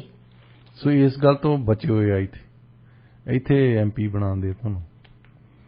ਵੈਸੇ ਉਹਨਾਂ ਦੇ ਵਿੱਚ ਇੱਕ ਡਾਇਰੈਕਟਰ ਸੀ CRA ਦਾ, ਜਿਹਨੇ ਇਹ ਕਿਹਾ ਔਰ ਬਾਕੀ ਦੇ ਸਟਾਫ ਨੇ ਵੀ ਕਿਹਾ ਕਿ ਇਹਨਾਂ ਦੇ ਨਾਲ ਸੌਦਾ ਨਹੀਂ ਕਰਨਾ। ਹਾਂਜੀ। ਇਹਨਾਂ ਨੇ ਜਾਣ-ਬੁੱਝ ਕੇ ਇਹ ਕੰਮ ਕੀਤਾ ਕਿ ਟੈਕਸ ਨਹੀਂ ਦਿੱਤਾ, ਇਹਨਾਂ ਦੇ ਨਾਲ ਜਿੰਨਾ ਟੈਕਸ ਇਹਨਾਂ ਦੇ ਸਿਰ ਬਣਦਾ ਉਹਨਾਂ ਦੇਣ, ਨਾਲ ਫਾਈਨ ਦੇਣ। ਉਹਨਾਂ ਨੇ ਓਨੈਸਟੀ ਦੇ ਨਾਲ ਇਹ ਗੱਲ ਕਹੀ। ਇਹ ਪਾਲਿਸੀ ਉਹ ਕਹਿੰਦੇ ਸਾਡੀ ਪਾਲਿਸੀ ਹੈ। ਜੀ ਜੀ। ਜੇ ਪਾਲਿਸੀ ਦਾ ਚਲੋ ਜੇ ਬੰਦਾ ਦੇ ਹੀ ਨਹੀਂ ਸਕਦਾ, ਬੰਦਾ ਉਹ ਤੋਂ ਤੁਸੀਂ ਕਿੱਦਾਂ ਲੈ ਸਕਦੇ ਆ? ਹਾਂਜੀ। ਜੇਲ੍ਹ ਤੁਸੀਂ ਦੇ ਨਹੀਂ ਸਕਦੇ। ਜੀ। ਜਿਨ੍ਹਾਂ ਦੇ ਜਿਹੜੀਆਂ ਕਾਰਪੋਰੇਸ਼ਨਸ ਬਹੁਤ ਵੱਡੀਆਂ ਆ, ਜੇ ਉਹਨਾਂ ਦੇ ਕੋਲੋਂ ਵੀ ਤੁਸੀਂ ਸੌਦੇਬਾਜ਼ੀ ਕਰਦੇ ਆ ਕਿ ਅਸੀਂ ਚਲੋ ਫਾਈਨ ਨਾ ਦਿਓ, ਤੁਸੀਂ ਘੱਟ ਦੇ ਦਿਓ, ਇਦਾਂ ਦੀ ਸੌਦੇਬਾਜ਼ੀ ਜਿਹੜੀ ਆ ਉਹ ਤੁਸੀਂ ਉਸ ਬੰਦੇ ਨਾਲ ਕਰੋ ਜਿਹਦੇ ਕੋਲ ਕੁਝ ਹੈ ਹੀ ਨਹੀਂ ਹੈ। ਜੀ। ਉਹਦੇ ਸਿਰ ਟੈਕਸ ਲੈਣੇ ਹੋਣ ਕਿਸੇ ਬੰਦੇ ਤੋਂ, ਪਹਿਲਾਂ ਹੀ ਕਹਿੰਦੇ ਹੁੰਦੇ ਨੇ ਸੂਹ ਕਰਨ ਤੋਂ ਪਹਿਲਾਂ ਦੇਖ ਲਓ ਵੀ ਬੰਦੇ ਕੋਲ ਕੁਝ ਹੈਗਾ ਵੀ ਹੈ। ਹਾਂਜੀ। ਤੁਸੀਂ ਇਦਾਂ ਨਾ ਹੋਵੇ 25,000 30,000 ਵਕੀਲ ਤੇ ਖਰਚ ਦੋ ਤਾਂ ਬਾਅਦ ਚ ਪਤਾ ਲੱਗੇ ਉਸ ਬੰਦੇ ਤੋਂ ਹੈ ਹੀ ਕੁਝ ਨਹੀਂ। ਹਾਂਜੀ। ਇਸ ਕਰਕੇ ਜਿਨ੍ਹਾਂ ਬੰਦਿਆਂ ਨਾਲ ਸੌਦੇਬਾਜ਼ੀ ਕਰਨੀ ਚਾਹੀਦੀ ਉਹਨਾਂ ਨਾਲ ਕਰਦੇ ਨਹੀਂ, ਇਹ ਜਿਨ੍ਹਾਂ ਨਾਲ ਨਹੀਂ ਕਰਨੀ ਉਹਨਾਂ ਦਾ ਪ੍ਰੈਸ਼ਰ ਪੈਂਦਾ ਹੋਣਾ। ਹਾਂਜੀ। ਇਹ ਪ੍ਰੈਸ਼ਰ ਹੈ, ਵੱਡੀ ਕਾਰਪੋਰੇਸ਼ਨ ਸੀ। ਜੀ। ਪਰ ਫਿਰ ਵੀ ਜਿਹੜੇ ਸਿਵਲ ਸਰਵੈਂਟਸ ਕਈ, ਇਹ ਡਾਕੂਮੈਂਟਸ ਵੀ ਤਾਂ ਸਾਹਮਣੇ ਆ ਗਏ ਸਾਡੇ ਕਿਉਂਕਿ ਫੈਡਰਲ ਕੋਰਟ ਦੇ ਵਿੱਚ ਇਹ ਪੇਸ਼ ਕਰਨੇ ਪਏ CRA ਨੂੰ। ਹਾਂਜੀ। ਕਿਉਂਕਿ ਇਹ ਕੇਸ ਹੁਣ ਫੈਡਰਲ ਕੋਰਟ ਦੇ ਵਿੱਚ ਚੱਲਦਾ ਹੈ। ਜੀ। ਔਰ ਇਹਦੇ ਵਿੱਚ ਇਹ ਵੀ ਪਤਾ ਲੱਗਾ ਕਿ ਸਾਰੇ, ਜਿੱਦਾਂ ਅਸੀਂ ਕਹਿੰਦੇ ਕਿ ਸਾਰੇ ਕੈਨੇਡੀਅਨਸ ਨੂੰ ਬਰਾਬਰ ਦੇ ਹੱਕ ਆ, ਫਲਾਣੇ ਹੱਕ ਆ, ਕੋਈ ਨਹੀਂ, ਕੈਨੇਡੀਅਨਸ ਦੇ ਇੱਕ ਹੱਕ ਆ, ਜਿਹੜੀਆਂ ਵੱਡੀਆਂ ਕਾਰਪੋਰੇਸ਼ਨ ਉਹਨਾਂ ਦੇ ਹੋਰ ਹੱਕ ਆ। ਜੀ। ਤੇ ਜਿਹੜੇ ਸਿਵਲ ਸਰਵੈਂਟਸ ਇਹ ਚਾਹੁੰਦੇ ਆ ਕਿ ਇੱਕ ਕਾਨੂੰਨ, ਇੱਕ ਰੈਗੂਲੇਸ਼ਨ ਸਾਰਿਆਂ ਤੇ ਸੇਮ ਅਪਲਾਈ ਹੋਵੇ। ਹਾਂਜੀ। ਤੇ ਉਹਨਾਂ ਨੇ ਆਪਣੀ ਲੱਤ ਵੀ ਅੜਾਈ ਵੈਸੇ, ਪਰ ਉਹਨੂੰ ਇੱਕ ਪਾਸੇ ਕਰ ਦਿੱਤਾ ਹੋਣਾ। ਡਾਇਰੈਕਟਰ ਵੈਸੇ ਤਾਂ ਬੜੀ ਵੱਡਾ ਅਹੁਦਾ ਆ। ਹਾਂਜੀ। ਪਰ ਉਹ ਡਿਪਟੀ ਮਿਨਿਸਟਰ ਨੇ ਕਹਿਤਾ ਹੋਣਾ ਚੱਲ ਇਹ ਤੋਂ ਫਾਈਲ ਖੋਲੋ। ਸੋ ਇਹ ਗੱਲਾਂ ਜਿਹੜੀਆਂ ਇਹ ਸਾਬਤ ਕਰਦੀਆਂ ਕਿ ਜਿਹੜੀਆਂ ਸਾਡੀਆਂ ਸਰਕਾਰੀ ਏਜੰਸੀਆਂ ਆ ਉਹਨਾਂ ਤੇ ਵੀ ਦਬਦਬਾ ਚੱਲਦਾ। ਜਿੱਦਾਂ ਪਿਛਲੇ 3 ਸਾਲ ਪਹਿਲਾਂ SNC ਲੈਵਲਾਂ ਦੇ ਇਸ਼ੂ ਆਈ ਸੀ। ਹਾਂਜੀ। ਕ੍ਰਿਮੀਨਲ ਚਾਰਜ ਲੱਗਣ ਲੱਗੇ ਆ ਵੀ ਉਹਨਾਂ ਤੇ ਪ੍ਰਾਈਮ ਮਿਨਿਸਟਰ ਦੇ ਦਫ਼ਤਰ ਨੇ ਕਿੱਦਾਂ ਇਨਫਲੂਐਂਸ ਕੀਤਾ। ਜੀ। ਤੇ ਇਹੋ ਜਿਹੀਆਂ ਗੱਲਾਂ ਆ ਜਿਹੜੀਆਂ ਥਰਡ ਵਰਲਡ ਜਿਹੜੀਆਂ ਕੰਟਰੀ ਅਸੀਂ ਕਹਿੰਦੇ ਆ ਉੱਥੇ ਇਹੀ ਕੁਝ ਚੱਲਦਾ ਸੀ। ਜੀ। ਉਹਨਾਂ ਨੇ ਇਹੀ ਕੁਝ ਕਰਕੇ ਖਰਾਬ ਕੀਤਾ। ਹਾਂਜੀ। ਜੇ ਤੁਸੀਂ ਕਾਨੂੰਨ ਦਾ ਰੂਲ ਆਫ ਲਾਅ ਕਹਿੰਦੇ ਅਸੀਂ, ਤਾਂ ਰੂਲ ਆਫ ਲਾਅ ਦਾ ਸਭ ਤੋਂ ਪਹਿਲਾ ਪ੍ਰਿੰਸੀਪਲ ਇਹ ਹੁੰਦਾ ਕਿ ਯੂਨੀਵਰਸਲ ਹੋਣਾ ਚਾਹੀਦਾ। ਹਾਂਜੀ। ਸਾਰਿਆਂ ਤੇ ਬਰਾਬਰ ਦਾ ਅਪਲਾਈ ਕਰੇ। ਜੀ। ਚਾਹੇ ਉਹ ਛੋਟਾ ਹੋਵੇ ਚਾਹੇ ਵੱਡਾ ਹੋਵੇ, ਹੁਣ ਮੈਂ ਮਹਾਰਾਜਾ ਰਣਜੀਤ ਸਿੰਘ ਦੀ ਇੱਕ ਤੁਹਾਨੂੰ ਐਗਜ਼ਾਮਪਲ ਦਿੰਦਾ। ਇੱਕ ਵਾਰ ਇੱਕ ਮਹਾਰਾਜ ਜਿੱਥੇ ਉਹਨਾਂ ਦੇ ਬੇਟੇ ਸ਼ੇਰ ਸਿੰਘ ਨੂੰ ਉਹਨਾਂ ਨੇ ਦਿੱਤੀ ਸੀ ਥੋੜ੍ਹੀ ਜਿਹੀ ਜ਼ਮੀਨ, ਥੋੜ੍ਹੇ ਜਿਹੇ ਪਿੰਡ ਜਿੱਥੋਂ ਉਹ ਰੈਵਨਿਊ ਇਕੱਠਾ ਕਰਦੇ ਹੁੰਦੇ ਸੀ। ਤਾਂ ਉਸ ਇਲਾਕੇ ਦਾ ਇੱਕ ਗ੍ਰੰਥੀ ਪਿੰਡ ਵਾਲਿਆਂ ਨੇ ਭੇਜਿਆ ਹੋਣਾ ਉਹਨੂੰ ਨੁਮਾਇੰਦਾ ਬਣਾ ਕੇ ਕਿ ਤੂੰ ਕਹਿ ਵੀ ਇਹਨਾਂ ਨੇ ਜ਼ਬਰਦਸਤੀ ਸਾਡੇ ਤੋਂ ਪੈਸੇ ਇੰਨੇ ਲੈ ਲਏ, ਤਾਂ ਉਹ ਮੁੜਾ ਕੇ ਲੈ ਕੇ ਆ। ਹਾਂਜੀ। ਹੁਣ ਉਹ ਜਾ ਕੇ ਮਹਾਰਾਜ ਸਾਹਿਬ ਦੇ ਕੋਲ ਆਇਆ, ਉਹ ਕਹਿੰਦਾ ਕਿ ਇਹਨਾਂ ਨੇ ਸਾਡੇ ਤੋਂ ਪੈਸੇ ਜ਼ਿਆਦਾ ਲੈ ਲਏ। ਉਹ ਮਹਾਰਾਜ ਸਾਹਿਬ ਨੇ ਦੇਖਿਆ ਹੋਣਾ ਦਰਬਾਰ ਦੇ ਵਿੱਚ ਹੋਰ ਵੀ ਬੰਦੇ, ਉਹ ਕਹਿੰਦਾ ਚੱਲ ਠੀਕ ਹੈ ਤੈਨੂੰ ਪੈਸੇ ਮੋੜ ਦਿੰਦੇ। ਤੇ ਇਸ ਗੱਲ ਤੇ ਉਹਨਾਂ ਦੇ ਬੇਟੇ ਨੇ ਸ਼ੇਰ ਸਿੰਘ ਨੇ ਬੜਾ ਆਬਜੈਕਸ਼ਨ ਕੀਤਾ, ਕਹਿੰਦਾ ਤੁਸੀਂ ਸਾਡੀ ਤਾਂ ਸੁਣਦੇ ਨੇ, ਗ੍ਰੰਥੀਆਂ ਦੀ ਜ਼ਿਆਦਾ ਸੁਣਦੇ ਆ ਜੀ। ਤੇ ਫਿਰ ਮਹਾਰਾਜ ਕਹਿਣ ਲੱਗੇ ਵੀ ਇਹ ਲੋਕਾਂ ਦੇ ਵਿੱਚ ਇੱਕ ਇਮੇਜ ਹੁੰਦਾ, ਅਕਸ ਹੁੰਦਾ। ਹਾਂਜੀ। ਕਿ ਉਹਨਾਂ ਨੂੰ ਪਤਾ ਲੱਗੇ ਕਿ ਮੇਰਾ ਮੁੰਡਾ ਕਰਕੇ ਇਹਦੀ ਮੈਂ ਫੇਵਰ ਨਹੀਂ ਕਰ ਰਿਹਾ ਜੀ। ਇਹ ਇੱਕ ਮਿਸਾਲ ਪੈਦਾ ਕਰਨ ਦੀ ਲੋੜ ਸੀ ਕਿ ਚਾਹੇ ਉਹ ਮੇਰਾ ਮੁੰਡਾ ਹੀ ਆ, ਜੇ ਤੁਹਾਡੇ ਨਾਲ ਅਨਿਆਂ ਹੋਇਆ ਇਹ ਅਨਿਆਂ ਨਹੀਂ ਹੋਣਾ ਚਾਹੀਦਾ ਸੀ। ਹਾਂਜੀ। ਹੁਣ ਬਾਅਦ ਦੇ ਵਿੱਚ ਇਨਵੈਸਟੀਗੇਸ਼ਨ ਕਰਾਂਗੇ, ਪਤਾ ਕਰ ਲਵਾਂਗੇ, ਉਹਦੇ ਵਿੱਚ ਫਿਰ ਤੇਰੇ ਤੋਂ ਵੀ ਮਾਫੀ ਮੰਗ ਲਵਾਂਗਾ ਮੈਂ, ਇਹ ਵੱਡੀ ਗੱਲ ਨਹੀਂ ਹੈ ਜੀ। ਪਰ ਇਮੇਜ ਜਿਹੜਾ ਅਕਸ ਬਣਾਉਣਾ ਸੀ ਨਾ, ਉਹ ਅਕਸ ਇੱਥੇ ਸੀ ਕਿ ਪਿੰਡ ਦੇ ਬੰਦਿਆਂ ਨੇ ਇੱਕ ਨੁਮਾਇੰਦਾ ਭੇਜਿਆ ਦਰਬਾਰ ਦੇ ਵਿੱਚ, ਤੇ ਉਹਨੂੰ ਏਦਾਂ ਨਾ ਲੱਗੇ ਕਿ ਇਹ ਆਪਣੇ ਮੁੰਡੇ ਦੀ ਸਾਈਡ ਲੈ ਰਿਹਾ ਬੰਦਾ। ਹਾਂਜੀ। ਇਹ ਅਸੀਂ 19ਵੀਂ ਸਦੀ ਦੀ ਗੱਲ ਕਰਦੇ ਹਾਂ ਜੀ, ਤੇ ਇੱਥੇ 21ਵੀਂ ਸਦੀ ਦੇ ਵਿੱਚ CRA ਕੀ ਕਰ ਰਹੀ ਹੈ ਜੀ। ਬਹੁਤ ਅਫਸੋਸਜਨਕ ਹੈ ਵੈਸੇ ਜੋ ਹੋ ਰਿਹਾ ਜੀ। ਡਾਕਟਰ ਸਾਹਿਬ, ਅਗਲੀ ਖਬਰ ਵੱਲ ਰੁਖ ਕਰਨ ਤੋਂ ਪਹਿਲਾਂ ਮੈਂ ਫਿਰ ਜ਼ਰੂਰੀ ਸੂਚਨਾ ਦੇਣਾ ਚਾਹੁੰਦੀ ਹਾਂ ਕਿ ਜੇਕਰ ਕੋਈ ਟਾਊਨ ਹਾਊਸ ਦੀ ਕੀਮਤ ਤੇ ਘਰ ਖਰੀਦਣਾ ਚਾਹੁੰਦਾ ਤਾਂ ਨੀਲਮ ਤਿਵਾੜੀ ਜੀ ਦੇ ਨਾਲ ਸੰਪਰਕ ਜ਼ਰੂਰ ਕਰ ਲਵੇ। 6043077255 ਉਹਨਾਂ ਦਾ ਫੋਨ ਨੰਬਰ ਹੈ। 72 ਐਵਨਿਊ ਤੇ 128 ਸਟਰੀਟ ਤੇ 3 ਬੈਡਰੂਮ ਦਾ 2 ਮੰਜ਼ਿਲਾ ਨੁੱਕਰ ਵਾਲਾ ਘਰ 3552 ਸਕੁਅਰ ਫੀਟ ਦੀ ਲਾਟ ਤੁਹਾਡਾ ਇੰਤਜ਼ਾਰ ਕਰ ਰਿਹਾ ਹੈ ਜੀ। ਯੂਨੀਵਰਸਿਟੀ ਤੇ 2 ਸਕੂਲ ਵਾਕਿੰਗ ਡਿਸਟੈਂਸ ਤੇ ਨੇ। ਦੇਰ ਨਾ ਕਰੋ, ਨੀਲਮ ਤਿਵਾੜੀ ਜੀ ਦੇ ਨਾਲ ਹੁਣੇ ਹੀ ਗੱਲ ਕਰਕੇ ਤੁਸੀਂ ਅਪਾਇੰਟਮੈਂਟ ਬੁੱਕ ਕਰਵਾ ਸਕਦੇ ਹੋ। ਘਰ ਜਾ ਕੇ ਤੁਸੀਂ ਦੇਖ ਸਕਦੇ ਹੋ, ਗੱਲਬਾਤ ਤੁਸੀਂ ਕਰ ਸਕਦੇ ਹੋ, ਕਿਉਂਕਿ ਇੰਨੀ ਘੱਟ ਕੀਮਤ ਤੇ ਘਰ ਮਿਲਣਾ ਬਹੁਤ ਮੁਸ਼ਕਿਲ ਹੁੰਦਾ। ਫੋਨ ਨੰਬਰ ਤੁਸੀਂ ਫਿਰ ਨੋਟ ਕਰ ਲਓ ਜੀ ਨੀਲਮ ਤਿਵਾੜੀ ਜੀ ਦਾ 6043077255 6043077255 ਹੈ ਜੀ ਨੀਲਮ ਤਿਵਾੜੀ ਜੀ ਦਾ ਫੋਨ ਨੰਬਰ। ਫੋਨ ਕਰਕੇ ਅਪਾਇੰਟਮੈਂਟ ਬਣਾਓ ਤੇ ਘਰ ਦੇਖ ਕੇ ਜ਼ਰੂਰ ਆਓ। ਆਮ ਸ਼ੋਰ ਕਿ ਤੁਹਾਨੂੰ ਘਰ ਪਸੰਦ ਜ਼ਰੂਰ ਆਏਗਾ। ਡਾਕਟਰ ਸਾਹਿਬ, ਹੁਣ ਰੁਕ ਕਰਦੇ ਹਾਂ ਅਗਲੀ ਖਬਰ ਵੱਲ। ਅਗਸਤ ਵਿੱਚ ਤਾਲਿਬਾਨ ਦੇ ਕਬਜ਼ੇ ਤੋਂ ਬਾਅਦ ਲੱਖਾਂ ਅਫਗਾਨ ਲੋਕ ਹੁਣ ਭੋਜਨ ਦੀ ਭਾਰੀ ਕਮੀ ਦਾ ਸਾਹਮਣਾ ਕਰ ਰਹੇ ਨੇ। UN ਦੇ ਮੁਤਾਬਿਕ 97% ਅਫਗਾਨ ਲੋਕ ਭੋਜਨ ਦੀ ਕਮੀ ਦਾ ਸਾਹਮਣਾ ਕਰ ਰਹੇ ਆ। ਪੂਰੀ ਖਬਰ ਦੱਸੋ। ਦੇਖੋ, ਜਿਸ ਦਿਨ ਦੇ ਤਾਲਿਬਾਨ ਆਏ ਆ, ਇੱਕ ਤਾਂ ਉਹਨਾਂ ਦੇ ਐਸੈਟਸ ਫ੍ਰੀਜ਼ ਕੀਤੇ US ਦੇ ਵਿੱਚ। ਹਾਂਜੀ। ਦੂਸਰੀ ਇਹ ਗੱਲ ਹੈ ਕਿ ਜਿਹੜੀਆਂ ਹਿਊਮੈਨਿਟੇਰੀਅਨ ਆਰਗੇਨਾਈਜੇਸ਼ਨਸ ਸੀਗੀਆਂ ਦੁਨੀਆ ਦੀਆਂ, ਉਹਨਾਂ ਨਾਲ ਡੀਲ ਕਰਨਾ ਬੰਦ ਕਰਤਾ। ਹਾਂਜੀ। ਨੰਬਰ 1, ਅਜੇ ਤਾਈਂ ਉਹ ਮੰਨਦੇ ਨਹੀਂ। ਜਿਹੜੇ ਵਾਂਟਡ ਟੈਰਰਿਸਟ ਆ UN ਦੀ ਲਿਸਟ ਤੇ, ਉਹ ਉਹਨਾਂ ਦੀ ਕੈਬਨਿਟ ਦੇ ਮੰਤਰੀ ਆ ਜੀ। ਦੂਸਰਾ, ਉਹਨਾਂ ਨੇ ਔਰਤਾਂ ਨਾਲ ਇੰਨੀ ਜ਼ਿਆਦਤਾਂ ਕੀਤੀ, ਪਹਿਲਾਂ ਵੀ ਕੀਤੀਆਂ, ਹੁਣ ਵੀ ਕਰ ਰਹੇ ਆ। ਹਾਂਜੀ, ਹੁਣ ਤਾਂ ਜ਼ਿਆਦਾ ਹੋ ਰਹੀਆਂ। ਉਹ ਮੰਨ ਹੀ ਨਹੀਂ ਰਿਹਾ ਇਸ ਗੱਲ ਨੂੰ। ਉਹਦਾ ਕਰਕੇ ਲੋਕੀ ਭੁੱਖੇ ਮਰਦੇ ਆ। ਕੋਈ ਗੱਲ ਨਹੀਂ, ਉਹਨਾਂ ਨੂੰ ਤਾਂ ਕਬਾਬ ਮਿਲੀ ਜਾਂਦੇ, ਬੈਠਿਆਂ ਨੂੰ ਖਾਈ ਜਾਂਦੇ। ਅੱਛਾ, ਫਿਰ ਉਹਨਾਂ ਦੇ ਇੱਕ ਪ੍ਰੋਬਲਮ ਇਹ ਪਈ ਹੈ ਕਿ ਜਿਹੜੀ ਸਿਵਲ ਵਾਰ ਹੈ ਉਹ ਅਜੇ ਤੱਕ ਖਤਮ ਨਹੀਂ ਹੋਈ। ਵੈਸੇ ਜੀ ਇੱਕ ਆਰਗੇਨਾਈਜੇਸ਼ਨ ਖਾਸ ਤੌਰ ਤੇ ਜਿਹੜੀ ਉਹਨਾਂ ਦਾ ਵਿਰੋਧ ਕਰਦੀ ਹੈ, ਉਹ ਹੈਗੇ ਇਸਲਾਮਿਕ ਸਟੇਟ ਵਾਲੇ। ਹਾਂਜੀ। ਸ਼ੁਰੂਆਤ ਹੋਈ ਸੀ ਇਹਨਾਂ ਦੀ ਇਰਾਕ ਦੇ ਵਿੱਚ, ਅਲ ਬਗਦਾਦੀ ਨੇ ਸ਼ੁਰੂ ਕੀਤੀ ਸੀ। ਇਸਲਾਮਿਕ ਸਟੇਟ ਵਾਲੇ ਤਾਲਿਬਾਨ ਦੇ ਨਾਲ ਸਹਿਮਤ ਨਹੀਂ ਹੈ। ਉਹਨਾਂ ਨੂੰ ਉਹ ਹੈਗੀ ਕੱਟੜ ਸੁੰਨੀ ਮੁਸਲਮਾਨ, ਤੇ ਜਿਨ੍ਹਾਂ ਨੇ ਸ਼ੀਆ ਤੇ ਹਮਲੇ ਕਰਨੇ ਆ, ਬਾਕੀ ਮਿਨੋਰਿਟੀਜ਼ ਤੇ ਹਮਲੇ ਕਰਦੇ ਆ। ਔਰ ਉਹਨਾਂ ਦੀ ਇੱਕ ਮਾਈਥੋਲੋਜੀ ਕਹਿ ਲਓ, ਮਿਥਿਹਾਸ ਆ ਕਿ ਜਿਹੜਾ ਮਹਿਦੀ ਨੇ ਮੁੜ ਕੇ ਆਉਣਾ, ਜਿਹੜਾ ਜੇ ਰੱਬ ਨੇ ਮੁੜ ਕੇ ਆਉਣਾ, ਮਹਿਦੀ ਕਹਿੰਦੇ ਉਹਨੂੰ, ਜਿੱਦਾਂ ਅੱਲਾ ਨੇ ਵਾਪਸ ਆਉਣਾ ਹੈ। ਹਾਂਜੀ। ਜਦੋਂ ਸਾਰੇ ਮੁਰਦੇ ਵੀ ਜਾਗ ਪੈਣੇ ਆ, ਸਭ ਕੁਝ, ਸਾਰੇ ਬੰਦੇ ਦੁਨੀਆ ਤੇ ਇਸਲਾਮ ਧਾਰਨ ਕਰਨਗੇ। ਉਹਨੇ ਉੱਥੇ ਅਫਗਾਨਿਸਤਾਨ ਦੇ ਵਿੱਚ ਏਰੀਆ ਆ, ਇੱਥੋਂ ਈਸਟ ਦੇ ਵਿੱਚੋਂ, ਮਤਲਬ ਇੱਥੋਂ ਸ਼ੁਰੂ ਹੋਣੀ ਲਹਿਰ, ਜਿੱਥੇ ਇੱਥੇ ਮਹਿਦੀ ਨੇ ਪਹਿਲਾਂ ਆਉਣਾ। ਤਾਂ ਇਸ ਕਰਕੇ ਉਹ ਵੀ ਚਾਹੁੰਦੇ ਆ ਕਿ ਅਸੀਂ ਅਫਗਾਨਿਸਤਾਨ ਨੂੰ ਟੇਕ ਓਵਰ ਕਰੀਏ। ਉਹ ਹਰ ਰੋਜ਼ ਕੋਈ ਨਾ ਕੋਈ ਟੈਰਰਿਸਟ ਐਕਟ ਉਹ ਵੀ ਕਰਦੇ ਆ। ਇਹਨਾਂ ਦੇ ਨਾਲ ਸੰਬੰਧ ਜਿਹੜੇ ਇਹਨਾਂ ਨੇ ਸਮਝੌਤਾ ਤਾਂ ਕਰ ਲਿਆ ਅਮਰੀਕਾ ਵਾਲਿਆਂ, ਤੇ ਇਹਨਾਂ ਨੇ ਨਿਕਲਣਾ ਸੀ ਉੱਥੋਂ। ਹਾਂਜੀ। ਪਰ ਅਜੇ ਤਾਈਂ ਉਹਨਾਂ ਦੀ ਇਹ ਗੱਲ ਠੀਕ ਨਹੀਂ ਆ ਰਹੀ। ਇਕਨੋਮੀ ਖਾਸ ਤੌਰ ਤੇ ਇਹ ਉਹਨਾਂ ਦੀ ਇਕਨੋਮੀ ਨੂੰ ਡਿਸਟਰਪਟ ਕਰ ਰਹੇ ਆ। ਇੱਕ ਤਾਂ ਉਹ ਕਰ ਰਹੇ ਆ ਜਿਹੜੇ ਸਿਵਲ ਵਾਰ ਲੜ ਰਹੇ ਆ, ਦੂਸਰੀਆਂ ਜਿਹੜੀਆਂ ਏਡ ਏਜੰਸੀਜ਼ ਆ ਜਿਹੜੀਆਂ ਉਹਨਾਂ ਦੀ ਮਦਦ ਕਰਨਾ ਬਾਹਰੋਂ ਚਾਹੁੰਦੀਆਂ ਆ, ਉਹ ਹੁਣ ਹਟ ਚੁੱਕੀਆਂ। ਹਾਂਜੀ। ਪਿੱਛੇ ਹਟ ਗਏ। ਇਹ ਇੱਕ ਤਾਲਿਬਾਨ ਦੀ ਵੀ ਜ਼ਿੱਦ ਹੈ, ਦੂਸਰੀ IS ਦੀ ਵੀ ਜ਼ਿੱਦ ਹੈ। ਉਹਨਾਂ ਨੂੰ ਵੀ ਕੋਈ ਪਰਵਾਹ ਨਹੀਂ ਹੈ ਕਿ ਲੋਕੀ ਭੁੱਖੇ ਮਰਦੇ ਆ ਜਾਂ ਉਹਨਾਂ ਨੂੰ ਮਿਲਦਾ ਕੁਛ ਨਹੀਂ। ਉਹਨਾਂ ਲਈ ਵੀ ਧਰਮ ਜ਼ਿਆਦਾ ਇੰਪੋਰਟੈਂਟ ਆ, ਜਿੱਦਾਂ ਉਹ ਸਮਝਦੇ ਧਰਮ, ਇੱਦਾਂ ਹੀ ਤਾਲਿਬਾਨ ਆ। ਇਹਨਾਂ ਨੇ ਵੀ ਧਰਮ ਜਿੱਦਾਂ ਇਹ ਸਮਝਦੇ ਆ ਉਹ ਇੰਪੋਰਟੈਂਟ। ਇਹਨਾਂ ਦੀ ਆਪਣੀ ਡੈਫੀਨੇਸ਼ਨ ਹੈ ਦੋਹਾਂ ਦੀ ਜੀ। ਦੋਏ ਕਲੇਮ ਕਰਦੇ ਅਸੀਂ ਇਸਲਾਮਿਕ ਹਾਂ ਜੀ। ਡਾਕਟਰ ਸਾਹਿਬ, ਰੁਕ ਕਰਦੇ ਆ ਅਗਲੀ ਖਬਰ ਵੱਲ।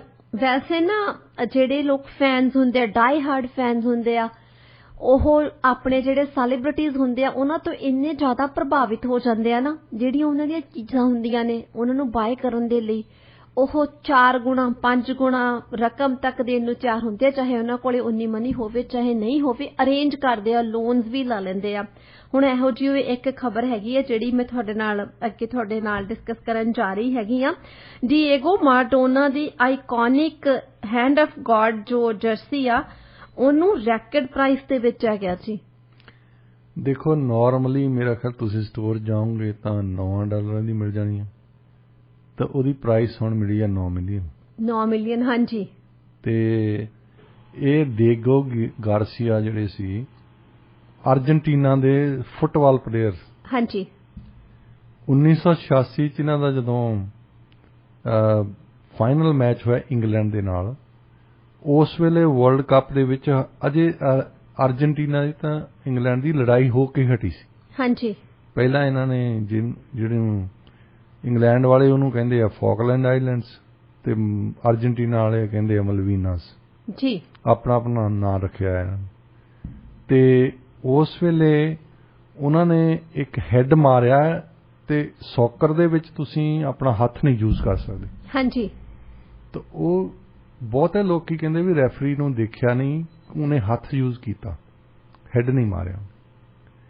ਤੇ ਉਹਨੂੰ ਜਦੋਂ ਪੁੱਛਿਆ ਗਿਆ ਨਾ ਵੀ ਤੂੰ ਹੈਡ ਮਾਰਿਆ ਜਾਂ ਹੱਥ ਮਾਰਿਆ, ਤੇ ਡੇਗੋ ਗਾਰਸੀਆ ਨੇ ਕਿਹਾ, ਮੈਰਾਡੋਨਾ ਨੇ, ਕਿ ਇਹ ਹੈਂਡ ਆਫ ਗॉड ਸੀ। ਹਾਂਜੀ। ਉਹਨੇ ਬਸ ਤਰੀਕੇ ਨਾਲ ਦੱਸ ਦਿੱਤਾ ਕਿ ਹੈਂਡ ਆਫ ਗॉड ਜੀ, ਤੁਸੀਂ ਜਿਹਨੂੰ ਮਰਜ਼ੀ ਬਲੇਮ ਦੇ ਦਿਓ। ਹਾਂਜੀ। ਤੇ ਉਹਦੇ ਵਿੱਚ ਉਹ ਬੜਾ ਮਸ਼ਹੂਰ, ਕਿਉਂਕਿ ਉਸ ਗੋਲ ਨੇ ਅਰਜਨਟੀਨਾ ਨੂੰ ਕੱਪ ਦਵਾਤਾ ਜੀ। ਹੁਣ ਇਹ ਬਹੁਤ ਵੱਡੀ ਗੱਲ ਹੋ, ਸੈਲੀਬ੍ਰਿਟੀਜ਼ ਲਈ ਸਭ ਤੋਂ ਵੱਧ ਜਿਹੜੀ ਗੇਮ ਦੇਖਦੇ ਆ ਦੁਨੀਆ ਦੇ ਵਿੱਚ ਉਹ ਫੁੱਟਬਾਲ ਹੈ ਜੀ। ਇਹਨਾਂ ਲੋਕਾਂ ਦੇ ਫੈਨਸ ਆ ਮਿਲੀਅਨਸ ਜੀ, ਕਰੋੜਾਂ ਬੰਦੇ ਆ। ਜੇ ਕਿਸੇ ਬੰਦੇ ਦੇ ਹੱਥ ਤੇ ਥੁੱਕ ਵੀ ਦੇਣ ਨਾ ਤਾਂ ਉਹ ਮਹੀਨਾ ਨਹਾਊਗਾ ਨਹੀਂ ਜੀ। ਇਹਨੇ ਇਦਾਂ ਦੇ ਫੈਨ ਆ। ਇਹ ਬੰਦੇ ਦੇਖਦੇ ਕਿ ਜੇ ਮੇਰੇ ਨਾਲ ਹੱਥ ਮਿਲਾ ਗਿਆ, ਜੇ ਮੈਨੂੰ ਕੋਈ ਆਈਟਮ ਮਿਲ ਗਈ ਜਿਹੜੀ ਉਹਨੇ ਪਾਈ ਸੀ, ਹੁਣ ਜਿਹੜੀ ਸ਼ਰਟ ਪਾਈ ਹੋਣੀ ਆ ਇਹ ਤਾਂ ਤਰੇੜੀ ਨਾਲ ਭਿੱਜੀ ਹੋਣੀ, ਮੁਸ਼ਕ ਆਉਂਦਾ ਹੋਣਾ, ਤਾਂ ਉਹ 9 ਮਿਲੀਅਨ ਦੀ ਉਹ ਵਿਕੀ ਆ। 9 ਮਿਲੀਅਨ ਤੋਂ ਜ਼ਿਆਦਾ ਦੀ ਐਕਚੁਅਲੀ। ਦੇਖੋ, ਜਿਹੜੇ ਹੁਣ ਬਾਲੀਵੁੱਡ ਦੇ ਸਟਾਰ ਆ ਜਾਂ ਸਪੋਰਟਸ ਸਟਾਰ ਆ, ਇਹਨਾਂ ਦਾ ਇਹ ਦਿਮਾਗ ਤਾਂ ਹੀ ਖਰਾਬ ਹੁੰਦਾ ਉਹਨਾਂ ਦਾ। ਹਾਂਜੀ। ਨਵਜੋਤ ਸਿੱਧੂ ਨੂੰ ਅਸੀਂ ਕਹਿੰਦੇ ਆ ਦਿਮਾਗ ਖਰਾਬ ਕਰ ਦਿੱਤਾ ਦੂਸਰਿਆਂ ਦੇ ਫਾਲੋਅਰਸ ਨੇ। ਹਾਂਜੀ। ਤੁਸੀਂ ਕ੍ਰਿਕਟ ਖੇਡਦੇ ਸੀ, ਕ੍ਰਿਕਟ ਵਾਲੇ ਬੰਦਿਆਂ ਨੂੰ ਪਿੱਛੇ ਮੀਲ ਤਾਈਂ ਲੋਕੀ ਖੜੇ ਹੁੰਦੇ ਦੇਖਣ ਨੂੰ ਜੀ। ਮੈਂ ਇੱਕ ਥਾਂ ਤੇ ਜਾਣਾ ਸੀ ਇੰਡੀਆ ਦੇ ਵਿੱਚ, ਉੱਥੇ ਕੋਈ ਕ੍ਰਿਕਟ ਦਾ ਬੰਦਾ ਆਇਆ ਸੀ, ਉੱਥੇ ਲੰਘ ਹੀ ਨਾ ਹੋਵੇ। ਮੈਂ ਕਿਹਾ ਖਰੇ ਲੀਡਰ ਕੋਈ ਆਇਆ ਹੋਣਾ ਵੀ ਜਿਹੜਾ ਇੱਥੇ ਰੌਲਾ ਪੈ ਰਿਹਾ, ਪਰ ਲੀਡਰ ਦੇ ਇੱਦਾਂ ਦੇ ਫਾਲੋਅਰਸ ਨਹੀਂ ਹੁੰਦੇ, ਉੱਥੇ ਸਿਕਿਉਰਿਟੀ ਜ਼ਿਆਦਾ ਹੁੰਦੀ। ਹਾਂਜੀ। ਉਹ ਕਹਿੰਦੇ ਨਹੀਂ, ਇਹ ਕ੍ਰਿਕਟ ਵਾਲਾ ਬੰਦਾ ਕੋਈ ਆਇਆ। ਮੈਨੂੰ ਹੁਣ ਮੈਂ ਕ੍ਰਿਕਟ ਦੇਖਦਾ ਨਹੀਂ, ਮੈਨੂੰ ਪਤਾ ਨਹੀਂ ਲੱਗੇ।